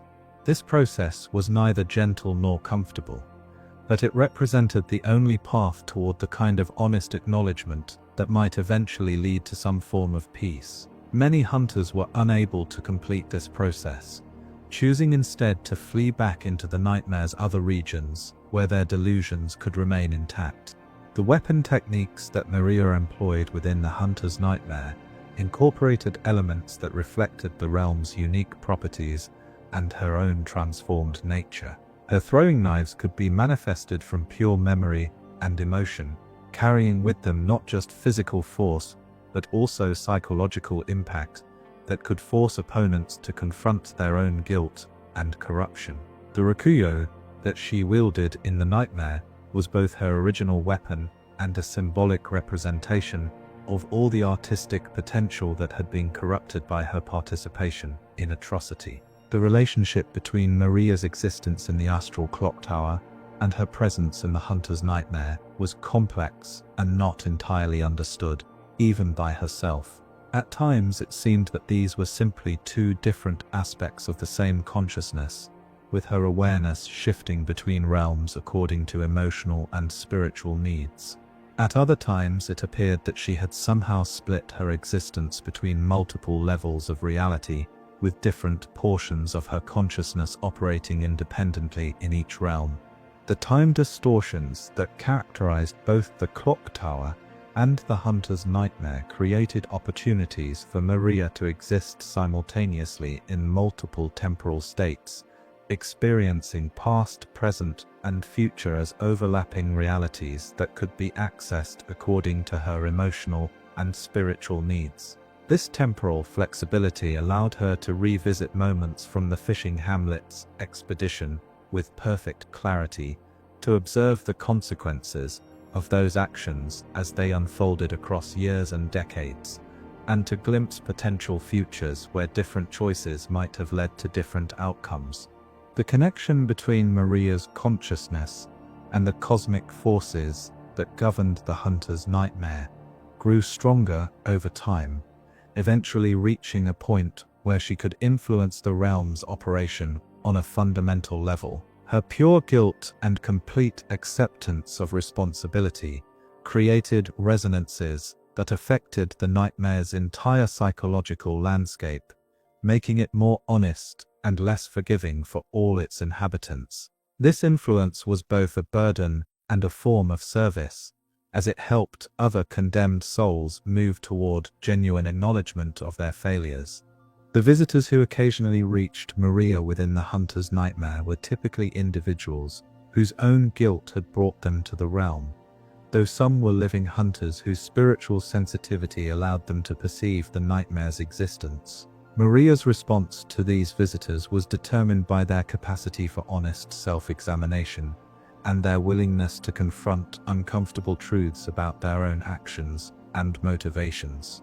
The blood magic that Maria practiced within the hunter's nightmare reached levels of sophistication and power that would have been impossible in conventional reality. The realm's responsiveness to psychological and emotional forces allowed her blood arts to manifest effects that transcended normal physical limitations, creating weapons and defenses that were limited only by her imagination and will. These techniques were not simply enhanced versions of her earlier abilities, but represented entirely new forms of arcane practice that drew power from the collective guilt and remorse of all the nightmare's inhabitants. The meditation techniques that Maria developed for maintaining psychological stability within the hunter's nightmare were based on principles she had learned during her years in the Astral Clocktower, but modified to account for the realm's unique properties. Rather than fighting against the emotional intensity that characterized the nightmare environment, these techniques allowed her to channel that intensity into productive forms of self-examination and spiritual development. The role that Maria came to play as a guide and teacher for other condemned hunters was both painful and meaningful, providing her with a sense of purpose that had been absent from her existence since the fishing hamlet expedition. By helping others confront their own guilt and work toward genuine redemption, she was able to transform her own suffering into something that served a larger purpose, though this did not diminish the intensity of her personal anguish. Chapter 9: The Art of Blood and Bone.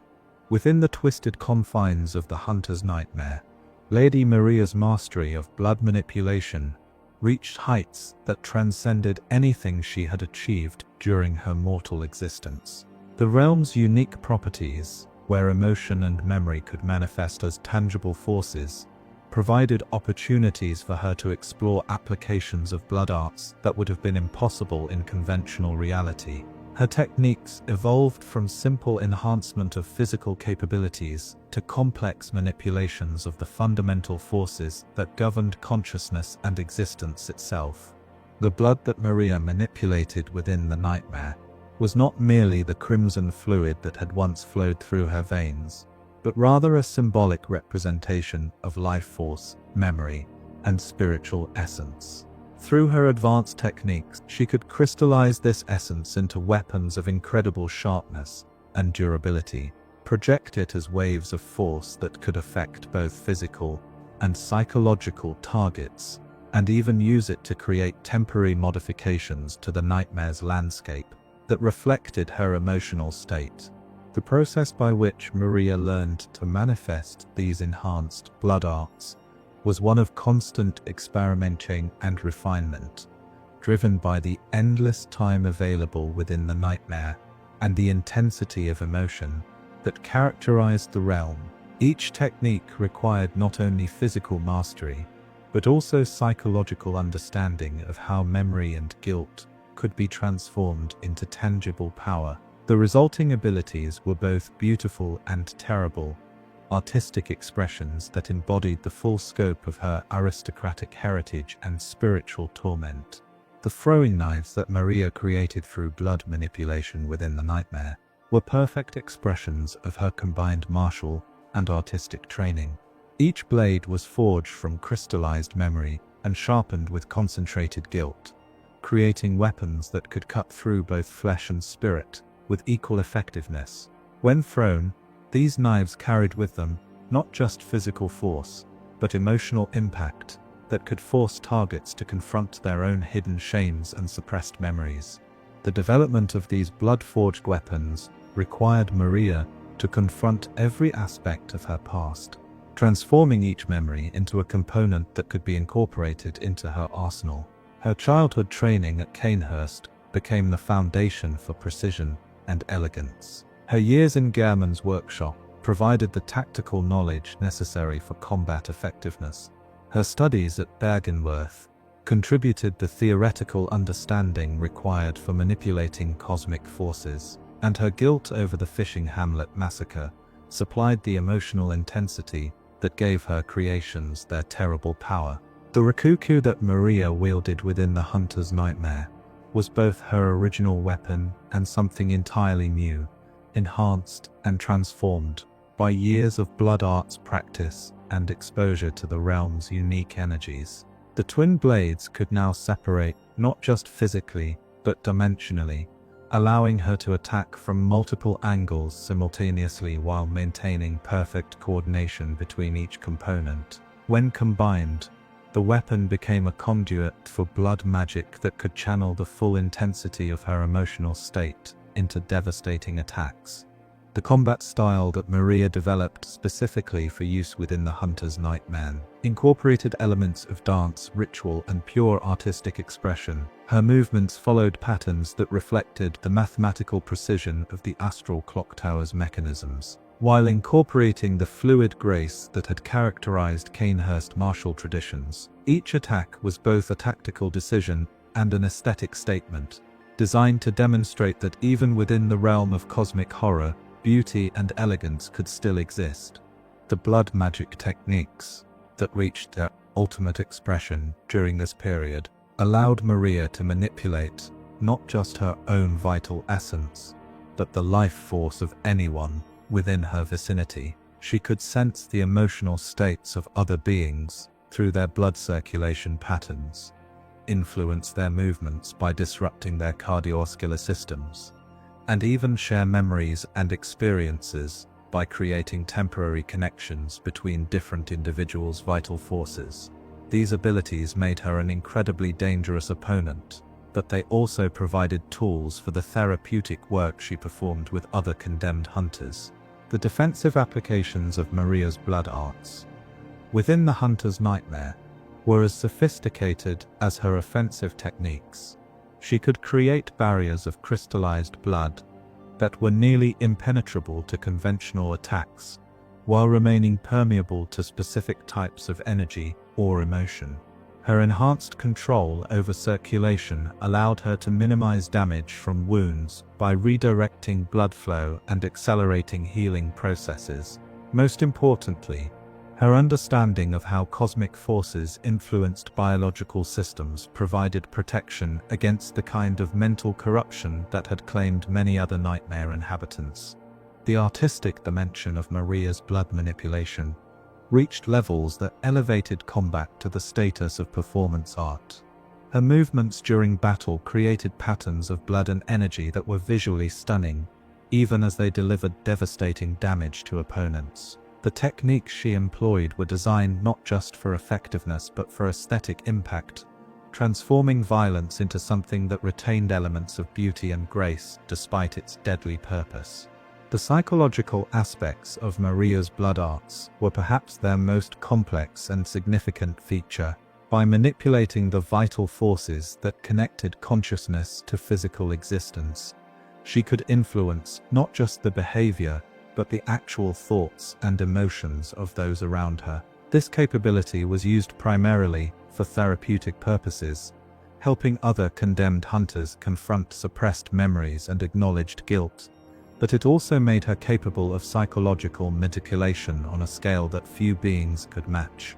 The connection between Maria's blood arts and her aristocratic heritage became more apparent within the hunter's nightmare, where the psychological associations that shaped her techniques could manifest as visible phenomena. The elegance and precision that had characterized Cainhurst noble traditions were reflected in the geometric patterns that her blood magic created, while the underlying violence that had always lurked beneath aristocratic refinement found expression in the devastating power of her attacks. The spiritual implications of Maria's blood manipulation techniques extended far beyond their practical applications. By learning to control the vital forces that connected consciousness to physical existence, she had gained insights into the fundamental nature of life and death that few mortals ever achieved. This knowledge made her uniquely qualified to guide others through the transition from denial to acceptance that characterized genuine redemption, but it also isolated her further from normal human experience. The weapons and techniques that Maria developed during her time in the hunter's nightmare were not simply tools for combat, but expressions of her complete personality and life experience. Each blood-forged blade carried within it elements of her aristocratic upbringing, her scholarly education, her hunter training, and her overwhelming guilt. When she fought, she was not just defending herself or attacking opponents, but giving physical form to every aspect of who she had become. The teaching methods that Maria employed to help other condemned hunters master basic blood arts were based on the same principles that had guided her own development, but modified to account for the psychological damage that had brought them to the nightmare. She could use her advanced techniques to temporarily share her own mastery with students, allowing them to experience the precision and control that proper blood manipulation required, while gradually developing their own capabilities. The meditation practices that Maria developed for maintaining control over her enhanced blood arts were elaborate rituals that combined elements of Canehurst noble ceremony, Bergenworth, scholarly method, and her own innovations. These practices were necessary not just for technical mastery, but for psychological stability, as the power to manipulate life force on such a scale carried with it enormous potential for both creation and destruction. The legacy of Maria's blood arts innovations within the hunter's nightmare was significant and lasting.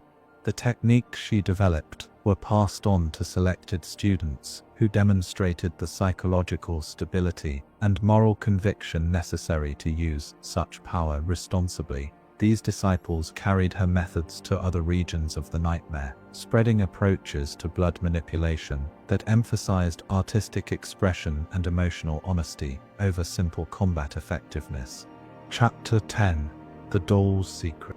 Among the many mysteries that surrounded the hunter's dream and its enigmatic keeper, Gehrman, none was more poignant or significant than the true nature of the pale, articulated figure known simply as the doll. To casual observers, she appeared to be nothing more than an elaborate mechanical creation, a masterpiece of clockwork engineering that provided companionship and practical assistance to the dream's inhabitants. Yet those with deeper knowledge of the connections between consciousness, memory, and artificial existence understood that the doll represented something far more complex and meaningful. The creation of the doll had its origins in Gehrman's profound grief over Lady Maria's transformation and ultimate fate.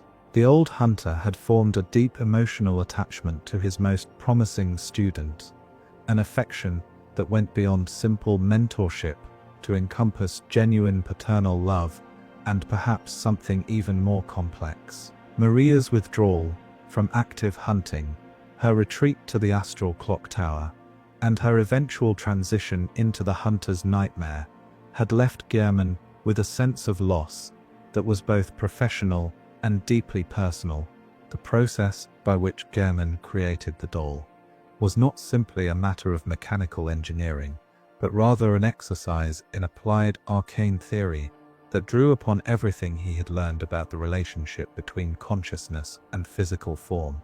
Using techniques derived from his studies of old blood effects and cosmic phenomena, he crafted not just a physical replica of Maria, but a vessel capable of containing aspects of consciousness that could approximate her personality and presence.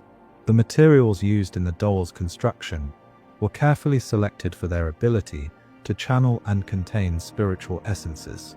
The porcelain that formed her skin was infused with old blood derivatives that gave it properties beyond those of conventional ceramic. The clockwork mechanisms that governed her movement were crafted from metals that had been treated with arcane processes that made them responsive to emotional and psychological influences. Most significantly, the core consciousness that animated the doll was created from fragments of memory and spiritual essence that Gehrman had preserved from his interactions with Maria. The psychological framework that gave the doll her personality was based on Gehrman's memories of Maria during her most idealistic period, before the fishing hamlet expedition had shattered her faith in the possibility of heroic action. This selective preservation of memory meant that the doll embodied the noble, compassionate, and optimistic aspects of Maria's character, while lacking the guilt, despair, and psychological complexity that had characterized her later existence. In effect, Gehrman had created an idealized version of his lost student, one who could provide comfort and companionship without the painful reminders of how her story had ultimately ended. The hunter's dream that served as the doll's primary environment was itself a reflection of Gehrman's psychological state, created through applications of cosmic forces that allowed will and emotion to manifest as tangible reality. Within this artificial realm, the doll could exist as a fully realized consciousness, while remaining fundamentally separate from the physical world where Maria's fate had played out. This separation protected her from the cosmic corruption and psychological damage that had ultimately consumed her original, while allowing Gehrman to maintain some connection to the person she had been. The services that the doll provided to hunters who visited the dream went beyond simple mechanical assistance to encompass genuine emotional support and guidance. Her conversations with these troubled souls reflected not just programmed responses, but authentic empathy and understanding derived from the fragments of Maria's consciousness that formed her core personality. When she offered comfort to hunters struggling with the psychological toll of their work, she was drawing upon Maria's own experiences and insights, filtered through Gehrman's protective interpretation.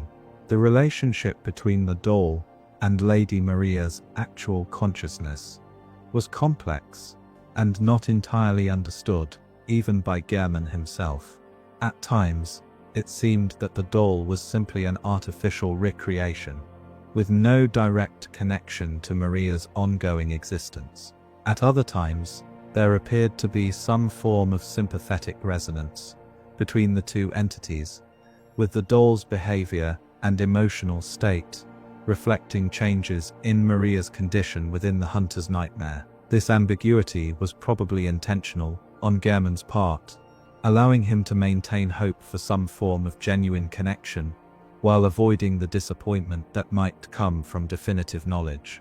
The conversations that occurred between Gehrman and the doll during their private moments revealed the depth of the old hunter's loneliness and his profound regret over Maria's fate. These interactions were not simply exchanges between creator and creation, but genuine attempts at emotional connection that provided Gehrman with some measure of comfort in his self-imposed isolation. The doll's responses during these conversations reflected not just her programmed personality, but elements of wisdom and insight that seemed to come from sources beyond her artificial construction. The knowledge that the doll possessed about hunting techniques, cosmic forces, and the psychological challenges faced by those who fought against otherworldly threats was extensive and sophisticated, clearly derived from Maria's own expertise and experience. When she provided guidance to visiting hunters, she was drawing upon a vast repository of practical and theoretical knowledge that had been accumulated over years of active fieldwork and scholarly study. This made her advice genuinely valuable, rather than simply reassuring, providing hunters with insights that could improve their effectiveness and survival chances. The emotional support that the doll offered to hunters was particularly significant, given the psychological isolation that characterized their work. Her presence provided a form of understanding and acceptance that was difficult to find elsewhere, as she possessed intimate knowledge of the challenges they faced, without being burdened by judgment or fear. Her conversations with traumatized hunters often helped them process experiences that they could not discuss with anyone else, providing a form of therapy that was uniquely suited to their specific needs. The physical form that the doll possessed was designed to evoke Maria's appearance during her most beautiful and idealistic period, but modified to eliminate elements that might remind observers of her ultimate fate. Her clothing reflected the elegant simplicity that had characterized Maria's personal style, while her posture and movement patterns captured the grace and precision that had made the original such an exceptional hunter. Yet there was something subtly artificial about her appearance that prevented complete identification with her inspiration. The limitations that characterized the doll's existence were both protective and tragic. Her artificial nature shielded her from the cosmic corruption and psychological damage that had ultimately destroyed Maria, but it also prevented her from achieving the kind of growth and development that might have allowed her to transcend her role as a comforting memory. She was frozen in an idealized state that captured Maria's best qualities while excluding the complexity and depth that had made the original such a compelling figure. The reactions of hunters who had known Maria during her lifetime to encountering the doll were complex and often deeply emotional. Some found comfort in her presence, seeing her as a memorial to their lost colleague that preserved her memory in a form that emphasized her positive qualities.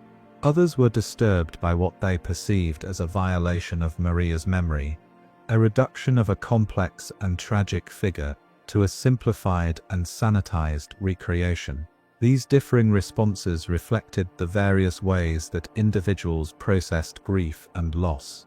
The role that the doll played in the broader cosmic drama surrounding the hunter's dream was subtle but significant. Her presence provided Gearman with the emotional stability necessary to continue his work as the dream's keeper, while her interactions with visiting hunters helped maintain morale and effectiveness among those who fought against otherworldly threats. In effect, she served as a stabilizing influence that helped preserve the institutional knowledge and emotional resilience necessary for the continued protection of humanity. The question of whether the doll possessed genuine consciousness or was simply an elaborate simulation remained unanswered and perhaps unanswerable. Her responses to complex emotional and intellectual challenges suggested awareness and understanding that went beyond simple programming, yet her limitations and artificial nature clearly distinguished her from fully autonomous beings. This ambiguity was both the source of her effectiveness as a companion and a reminder of the ultimately artificial nature of her existence. The connection between the doll and the Astral Clocktower, where Maria's consciousness resided, was suggested by various symbolic and thematic parallels but never explicitly confirmed. Both entities existed in artificial environments that were removed from normal reality. Both served as guardians of knowledge and memory related to the hunter's work, and both embodied aspects of Maria's personality and expertise. Whether these parallels represented genuine connection or simply convergent development remained a matter of speculation. The legacy that the doll represented was both beautiful and melancholy, capturing the best aspects of Maria's character while serving as a permanent reminder of what had been lost. Her existence provided comfort and guidance to those who needed it, while simultaneously highlighting the tragedy of the original's fate. In this way, she served as both memorial and warning, preserving Maria's positive contributions while implicitly acknowledging the ultimate cost of the hunter's path. Chapter 11: The Final Confrontation. The arrival of a new hunter in the depths of the hunter's nightmare marked the beginning of the end for Lady Maria's long vigil. As guardian of forbidden knowledge and keeper of cosmic secrets, this hunter, drawn to the nightmare by forces beyond their understanding, would prove to be unlike the countless others who had wandered into Maria's domain over the decades. Where previous visitors had been driven by simple curiosity, desire for power, or misguided attempts at rescue, this individual possessed the rare combination of skill, determination, and spiritual resilience necessary to challenge the very foundations of Maria's existence. The signs that preceded this final confrontation were subtle but unmistakable to one with Maria's enhanced sensitivity to cosmic forces and blood circulation patterns.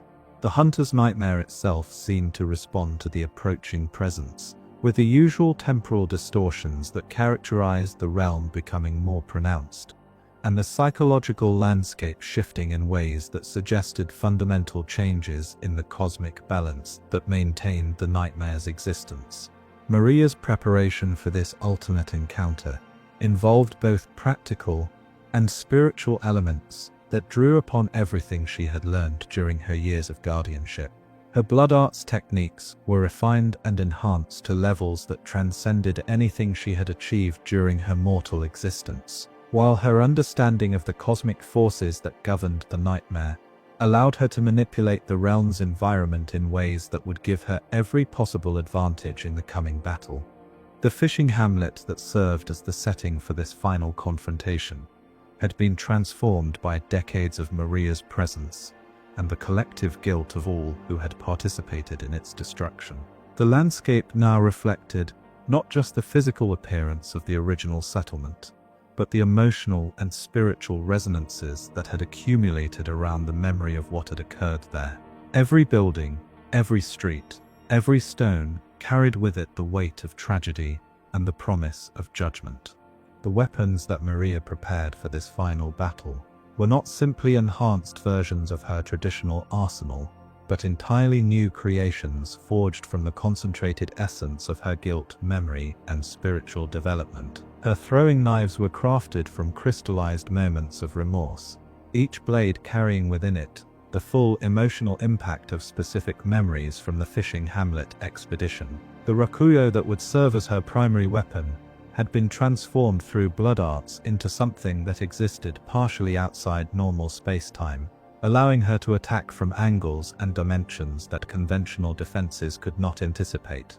The psychological state that characterized Maria as she approached this final confrontation was complex and contradictory. On one hand, she felt a profound sense of relief that her long vigil was finally approaching its end, that the isolation and guilt that had defined her existence for so long might finally be resolved. On the other hand, she was consumed by uncertainty about what such resolution might mean, whether defeat would bring the peace she sought, or simply transition her to a different form of existence with its own unique torments. The arrival of the hunter in the fishing hamlet was marked by atmospheric changes that reflected the cosmic significance of what was about to occur. The perpetual twilight that normally characterized the nightmare brightened to something approaching daylight, while the oppressive humidity that usually made breathing difficult was replaced by a crisp clarity that made every detail of the environment sharply visible. These changes suggested that the usual rules that governed the nightmare were being suspended or modified in preparation for an event of unprecedented importance. Maria's initial response to the hunter's presence was one of careful observation and evaluation. Her enhanced senses allowed her to perceive not just their physical capabilities and combat techniques, but their psychological state and spiritual development. What she discovered was an individual who had been shaped by experiences that paralleled her own in many ways. Someone who had faced cosmic horror and moral complexity without losing their fundamental humanity or commitment to protecting others.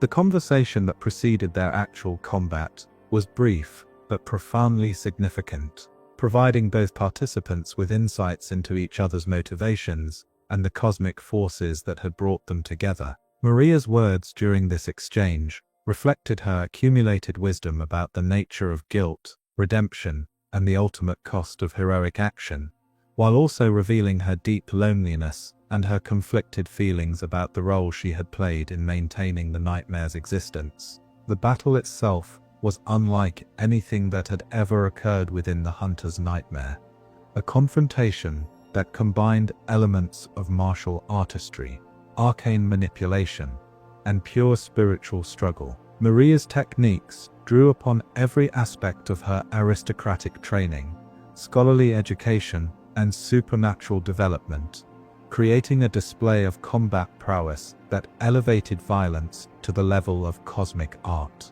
Her movements followed patterns that reflected the mathematical precision of clockwork mechanisms, while incorporating the fluid grace that had always characterized her personal style. The first phase of the battle saw Maria employing the elegant combat techniques that had made her legendary during her mortal existence, enhanced by decades of spiritual development and blood arts refinement. Her throwing knives created patterns of light and force that were visually stunning even as they delivered devastating damage, while her manipulation of the rakuyo demonstrated mastery that went far beyond simple weapon skill to encompass genuine understanding of the cosmic forces that governed reality itself. The hunter's response to these attacks revealed capabilities that surprised even Maria's enhanced perceptions. Rather than simply defending against her techniques or attempting to overpower them through brute force, they demonstrated tactical sophistication and spiritual resilience that suggested deep understanding of the principles that governed cosmic combat. Their movements incorporated elements that seemed familiar yet transformed, as if they had learned from studying her own techniques, but had developed their own unique applications. The escalation that marked the battle's second phase occurred when Maria realized that conventional techniques, however masterfully applied, would not be sufficient to defeat this particular opponent. Her decision to embrace the full power of her blood arts represented a fundamental shift in both her tactical approach and her spiritual state, abandoning the restraint that had characterized her earlier attacks in favor of techniques that drew upon the concentrated essence of her guilt and remorse. The blood magic that Maria unleashed during this phase of the battle transformed the very nature of the confrontation, creating effects that transcended normal physical limitations, while imbuing every attack with emotional and psychological impact that went far beyond simple damage.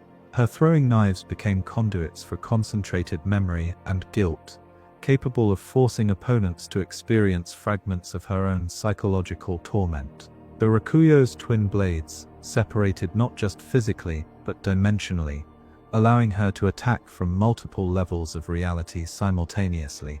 The environmental effects created by Maria's enhanced blood arts were both beautiful and terrifying, transforming the fishing hamlet into something that more closely resembled a work of cosmic art than a conventional battlefield. Patterns of crystallized blood created geometric designs that reflected the mathematical principles underlying reality itself, while waves of vital force washed across the landscape in rhythms that matched the cosmic cycles governing the nightmare's existence.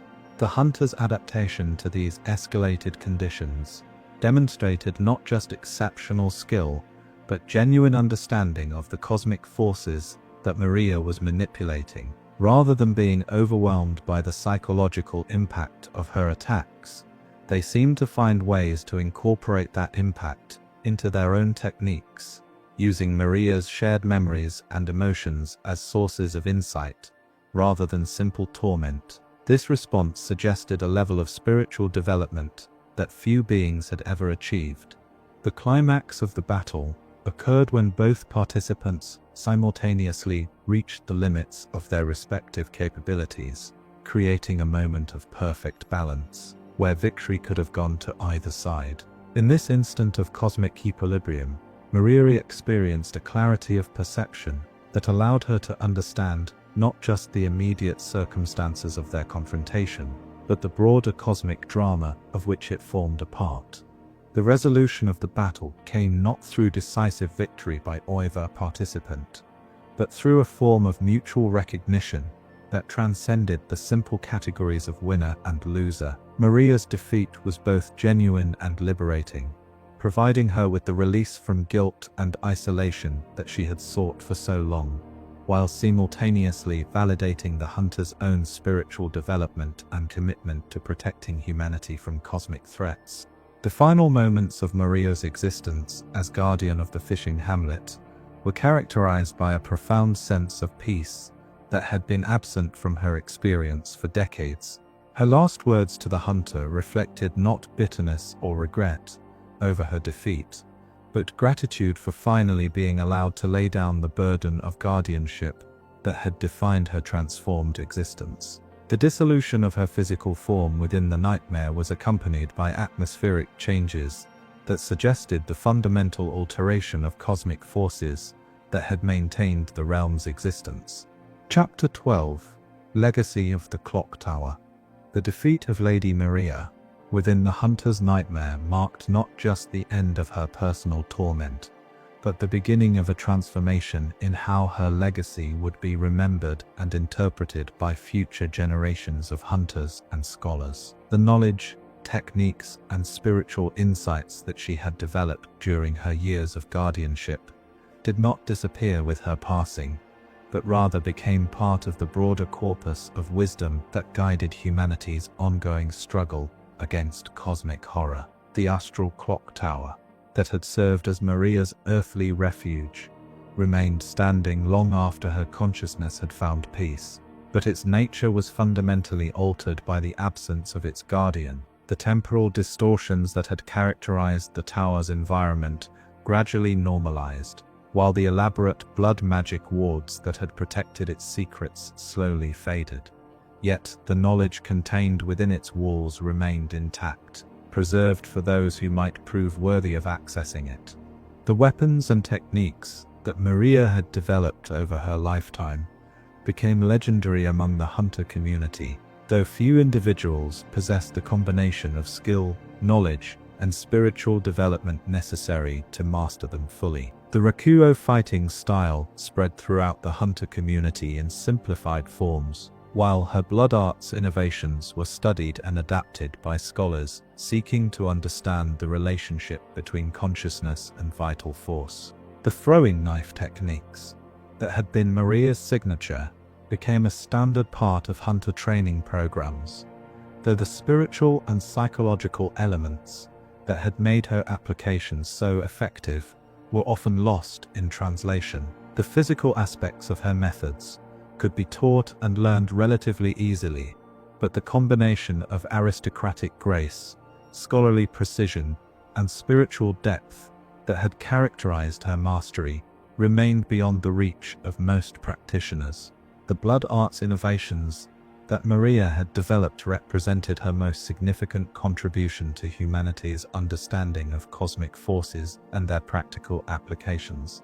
Her techniques for manipulating vital energy, creating weapons from crystallized blood, and establishing sympathetic connections between different forms of consciousness provided theoretical frameworks that influenced research for generations. Yet the full implications of her work remained incompletely understood, as few individuals possessed the combination of aristocratic training, scholarly education, and spiritual development necessary to fully comprehend her methods. The scholarly analysis of Maria's life and work that emerged in the years following her defeat revealed the complex interplay of factors that had shaped her development and ultimate fate. Her aristocratic background had provided both advantages and vulnerabilities that influenced every aspect of her career. Her association with Bergenworth College had exposed her to knowledge and perspectives that enhanced her capabilities while making her vulnerable to cosmic corruption. Her participation in the fishing hamlet expedition had created psychological damage that ultimately proved impossible to resolve through conventional means. The therapeutic techniques that Maria had developed for helping other condemned hunters confront their guilt and work toward redemption became important tools for addressing the psychological challenges that characterized the hunter profession. Her emphasis on honest self-examination, complete acceptance of responsibility, and genuine remorse provided frameworks that could help individuals maintain their humanity despite prolonged exposure to cosmic horror. These methods were particularly valuable for those whose work brought them into regular contact with otherworldly forces. The spiritual insights that emerged from Maria's long struggle with guilt and redemption influenced religious and philosophical thinking throughout the region. Her experience demonstrated that even the most noble intentions could lead to complicity in evil, while also showing that genuine remorse and spiritual development could provide paths toward peace even for those who had committed irredeemable acts. These insights were particularly relevant for societies struggling to understand their relationship with cosmic forces that operated according to principles alien to human experience. The architectural legacy of the Astral Clocktower became a model for future constructions, designed to house sensitive research or provide refuge for individuals whose work exposed them to cosmic influences. The tower's design principles, which emphasized both physical security and psychological comfort, were incorporated into numerous other buildings throughout the region. The clockwork mechanisms that had provided temporal stability for Maria's meditative practices influenced the development of similar devices used in other research facilities. The artistic traditions that had shaped Maria's approach to combat and blood manipulation continued to influence hunter training and weapon development long after her passing. Her emphasis on combining effectiveness with aesthetic beauty, precision with grace, and power with restraint became part of the cultural heritage that guided how hunters understood their role and conducted their work. These traditions helped maintain the psychological and spiritual health of the hunter community by providing frameworks that emphasized nobility and artistry rather than simple violence. The educational methods that Maria had employed during her brief teaching career at Bergenworth College became influential in how future generations of scholar hunters were trained. Her integration of practical field experience with theoretical knowledge, her emphasis on psychological resilience and spiritual development, and her insistence on honest moral examination became standard elements of advanced hunter education. These methods proved particularly effective for preparing individuals to face the complex ethical challenges that characterized work involving cosmic forces. The memorials that were established to honor Maria's memory took various forms that reflected different aspects of her legacy. Some emphasized her aristocratic heritage and martial achievements, celebrating her as an ideal of noble grace and combat excellence. Others focused on her scholarly contributions and spiritual development, presenting her as a model of how individual dedication and honest self-examination could lead to wisdom and eventual peace. Still others acknowledged the tragic aspects of her story, using her fate as a warning about the ultimate costs of the hunter's path. The weapons that carried Maria's name became prized possessions within the hunter community, sought after not just for their exceptional quality, but for their symbolic connection to her legacy. The rakuyu design was reproduced by numerous smiths, though none achieved the perfect balance and cosmic responsiveness that had characterized her original creations. The throwing knife techniques that bore her influence were taught in hunter schools throughout the region, though few students achieved the level of precision and spiritual integration that had made her applications so effective. The philosophical discussions that emerged from analysis of Maria's life and work addressed fundamental questions about the nature of heroism, the relationship between individual action and cosmic forces, and the possibility of redemption for those who had committed irredeemable acts. Her experience provided concrete examples that could be used to explore these abstract concepts, making them more accessible to individuals who might otherwise have difficulty grappling with such complex issues. The research programs that built upon Maria's innovations in blood arts and cosmic manipulation continued for decades after her death, though they were conducted with greater caution and more extensive safeguards than had characterized earlier work. Her techniques were studied and refined by researchers who understood the dangers involved, while recognizing the potential benefits that might be achieved through careful application. These programs contributed significantly to humanity's understanding of cosmic forces and their practical applications. The cultural impact of Maria's story extended far beyond the hunter community to influence how broader society understood the relationship between individual action and cosmic responsibility. Her aristocratic heritage made her relatable to those who possessed privilege and power, while her ultimate fate served as a warning about the consequences of using that privilege in ways that violated fundamental human values. Her story became a touchstone for discussions about moral responsibility in an age of cosmic horror. The temporal effects that had characterized Maria's existence in both the Astral Clocktower and the Hunter's Nightmare influenced how future researchers approached the study of consciousness and reality. Her experience with time distortion and psychological fragmentation provided insights into how cosmic forces could affect individual perception and memory, knowledge that proved valuable for developing protective measures and therapeutic techniques These insights were particularly important for individuals whose work required them to operate in environments where normal space-time relationships were unstable. The ultimate significance of Maria's legacy lay not in any single achievement or innovation, but in the complete pattern of her life and the wisdom that could be derived from careful analysis of her experiences. She had demonstrated both the heights of nobility and grace that human individuals could achieve, and the depths of tragedy that could result from even the most well-intentioned actions.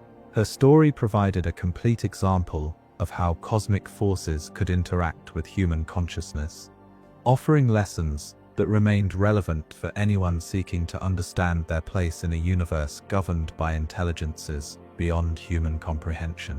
Conclusion: the blood-soaked path to peace.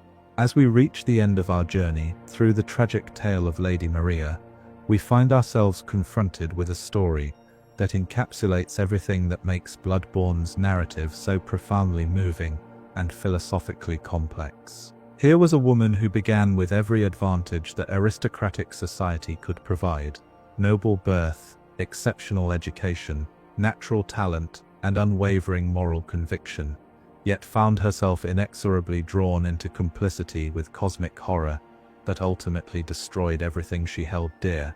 Maria's transformation from idealistic young hunter to guilt-ridden guardian represents one of gaming's most sophisticated explorations of how individual choices intersect with cosmic forces beyond human understanding. Her journey demonstrates that good intentions, exceptional skill, and genuine dedication to protecting others are not sufficient safeguards against corruption when the forces involved operate according to principles that transcend human comprehension. The fishing hamlet expedition that served as the turning point in Maria's story provides a perfect microcosm of the broader themes that define Bloodborne's universe. Here we see how scientific curiosity, religious authority, and military necessity can combine to justify actions that violate fundamental human values. The expedition's participants believed they were conducting important research that would benefit humanity, yet their methods involved treating sentient beings as experimental subjects, and ultimately resulted in genocide. Maria's role in these events was particularly tragic because her aristocratic training, scholarly education, and hunter experience made her uniquely qualified to understand exactly what was being lost with each life they took. Her enhanced sensitivity to blood and vital force meant that she could perceive the fear and confusion of the hamlet's residents more acutely than her colleagues, while her understanding of cosmic forces made her aware of the broader implications of their actions. This knowledge made her complicity more complete, while simultaneously making her suffering more intense. The blood arts that became Maria's signature represented both her greatest achievement and her ultimate undoing. These techniques, developed through years of aristocratic training and refined through scholarly study, provided her with capabilities that far exceeded those of conventional hunters. Yet they also created connections to cosmic forces that made her vulnerable to influences beyond human understanding. Her mastery of blood manipulation allowed her to achieve incredible feats of martial artistry, while gradually exposing her to corruption that would prove impossible to resist. The psychological journey that Maria underwent following the fishing hamlet expedition demonstrates the inadequacy of conventional approaches to guilt and redemption when applied to cosmic-scale atrocities. Traditional religious and philosophical frameworks for understanding moral responsibility were designed to address individual failures and interpersonal harm, not complicity in the destruction of entire communities or participation in cosmic evolution projects. Maria's guilt was pure and complete because she understood exactly what had been lost and could find no theoretical framework that would allow her to minimize or rationalize her responsibility.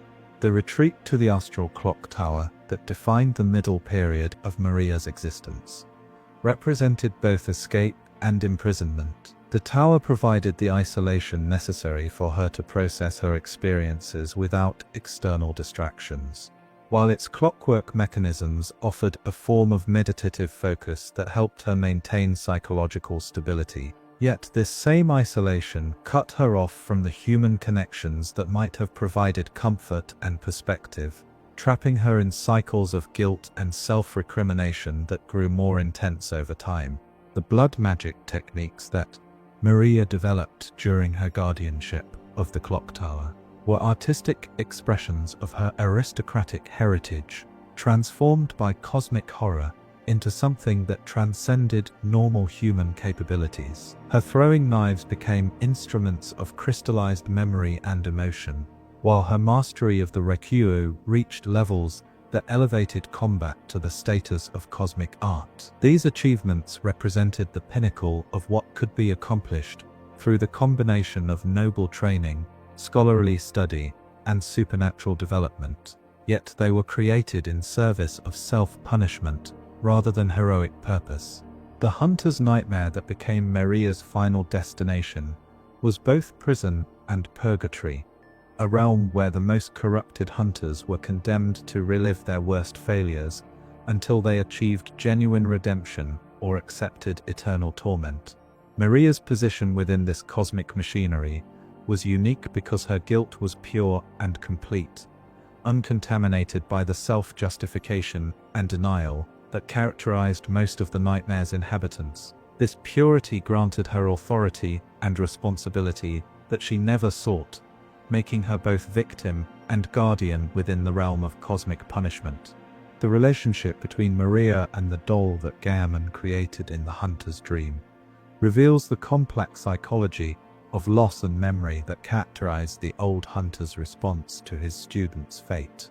The doll represented an idealized version of Maria that preserved her best qualities while excluding the complexity and tragedy that had defined her actual existence. This selective preservation of memory provided Gaemon with comfort while serving as a reminder of what had been lost, creating a bittersweet memorial that was both beautiful and profoundly sad.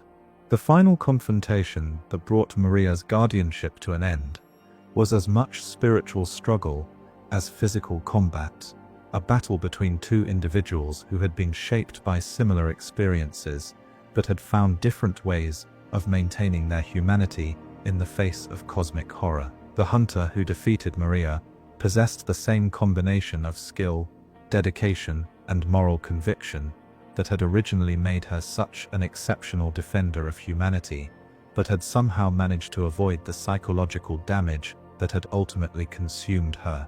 The resolution of Maria's story came not through victory or defeat in any conventional sense, but through a form of mutual recognition that transcended the normal categories of success and failure. Her defeat was simultaneously genuine and liberating, providing her with the release from guilt and isolation that she had sought for so long, while validating the spiritual development and commitment of the hunter who had challenged her. This ending suggested that redemption was possible even for those who had committed irredeemable acts, though it might require forms of sacrifice and transformation that were difficult to distinguish from destruction. The legacy that Maria left behind was complex and multifaceted, encompassing both practical innovations and spiritual insights that continued to influence humanity's struggle against cosmic horror long after her passing. Her weapons and techniques became part of the standard hunter arsenal, while her approaches to blood manipulation and consciousness control provided theoretical frameworks that enhanced understanding of cosmic forces. Most importantly, her story served as both inspiration and warning, demonstrating the heights of nobility that individuals could achieve while illustrating the ultimate costs of the path that defenders of humanity were forced to walk.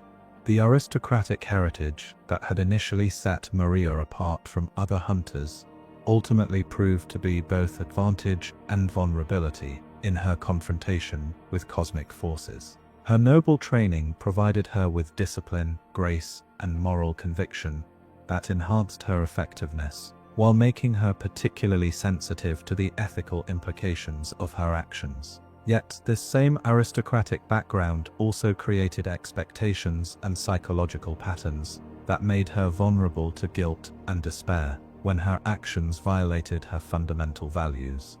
The scholarly education that Maria received at Bergenworth College provided her with theoretical frameworks for understanding cosmic phenomena, but also exposed her to knowledge that proved psychologically devastating when applied to her own experiences. Her understanding of the cosmic forces that governed transformation and evolution made her acutely aware of the implications of the fishing hamlet expedition, turning what might have been simple regret into a profound existential crisis that called into question the nature of consciousness, responsibility, and meaning itself.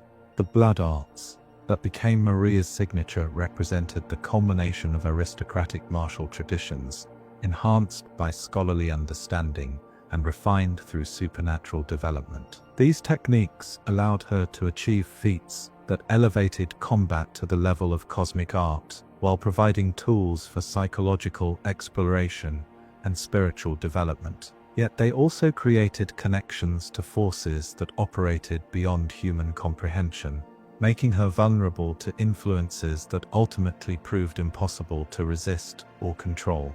The weapons that Maria wielded throughout her career were extensions of her personality and artistic vision, tools that embodied her understanding of the relationship between effectiveness and beauty, power and grace. The rakuyo that served as her primary weapon was designed to reflect her dual nature as both aristocrat and hunter, capable of elegant precision or devastating power as circumstances required. Her throwing knives represented the pinnacle of technical mastery applied to aristocratic martial traditions, creating implements that were simultaneously functional and beautiful. The fishing hamlet expedition that destroyed Maria's faith in heroic action demonstrates how easily noble intentions can become corrupted when the forces involved operate according to principles beyond human understanding. The expedition's participants believed they were conducting important research that would benefit humanity, yet their methods violated every ethical principle that should have guided their work. Maria's participation in these activities was both inevitable, given her role, and deeply traumatic, given her moral sensitivity. The guilt that consumed Maria following the fishing hamlet expedition was qualitatively different from normal human remorse, because it was based on complete understanding of what had been lost and why it could never be recovered or justified. Her aristocratic education had taught her to value human dignity and individual worth, while her scholarly training had provided her with frameworks for understanding the cosmic significance of consciousness and life. This knowledge made her acutely aware of the magnitude of what they had destroyed and the impossibility of meaningful atonement. The transformation that Maria underwent in response to her guilt represented a form of spiritual evolution that transcended normal human categories of existence. Her retreat to the Astral Clocktower and eventual transition into the Hunter's Nightmare involved fundamental changes in her relationship to time, space, and consciousness that allowed her to persist beyond the normal boundaries of individual life. Yet this transformation was driven by suffering rather than enlightenment, making it a form of cosmic punishment rather than spiritual advancement. The blood magic that Maria mastered during her years of guardianship represented both the pinnacle of her artistic achievement and the ultimate expression of her psychological torment. Her techniques allowed her to create weapons and effects that transcended normal physical limitations, while providing tools for exploring the deepest levels of consciousness and memory. These capabilities made her one of the most powerful beings ever to exist within the cosmic framework that governed Bloodborne's universe, yet they were developed and applied in service of self-punishment rather than heroic purpose. The final battle that brought Maria's story to its conclusion was both ending and beginning. representing the completion of her personal journey, while opening possibilities for new forms of understanding and redemption. Her defeat was simultaneously tragic and liberating, providing her with the peace she had sought, while demonstrating that even the most corrupted consciousness could find resolution through honest confrontation with truth. This ending suggested that redemption was possible even for those who had committed cosmic-scale atrocities, though it might require forms of sacrifice that were difficult to distinguish from destruction. The significance of Lady Maria's story within the broader narrative of Bloodborne lies in its complete exploration of how individual consciousness responds to contact with cosmic forces that operate beyond human comprehension.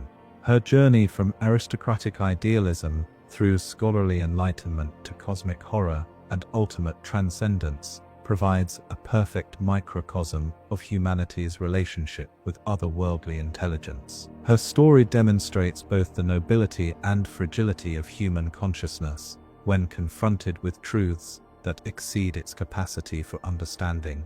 In the end, Lady Maria's tale reminds us that heroism and tragedy are not opposites, but different aspects of the same fundamental human drive to create meaning and preserve value in a universe that may be fundamentally indifferent to our concerns. Her aristocratic grace, scholarly wisdom, and martial excellence could not protect her from the cosmic forces that ultimately claimed her, yet these same qualities allowed her to face her fate with dignity and eventually find peace. Her story speaks to the eternal human struggle to maintain meaning and purpose in the face of incomprehensible vastness, offering both inspiration and sobering reminder of the costs that such struggles inevitably entail.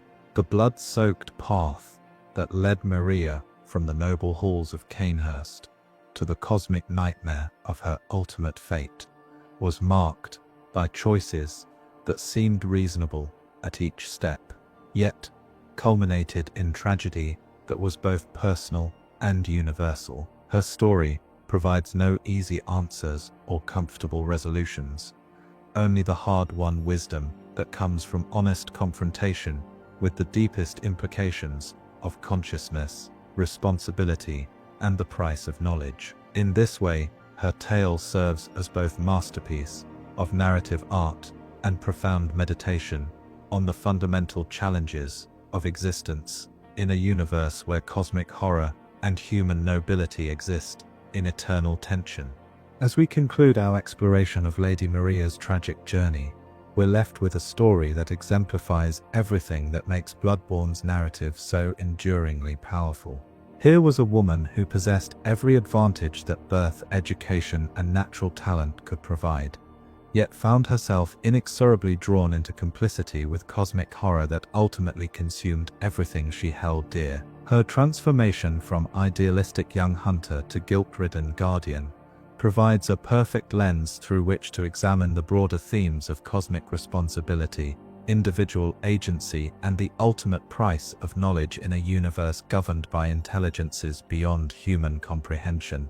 Thank you for joining me on this deep exploration of one of gaming's most complex and tragic figures. Lady Maria's story reminds us why From Software's narratives continue to captivate players who seek more than simple entertainment from their gaming experiences. In Maria we find not just a boss to defeat or a character to admire, but a mirror reflecting our own struggles with power, purpose, and the terrible beauty of a universe that operates according to principles we may never fully understand. If you found this journey through Maria's tragic tale as compelling as I did, please consider supporting our continued exploration of gaming's greatest stories. Next time, we'll delve into another corner of the cosmic horror that shapes these unforgettable narratives. Until then, may your own path through the nightmare of existence be guided by the same grace and nobility that defined Lady Maria's finest moments, and may you find the wisdom to recognize when the cost of knowledge becomes too high to bear.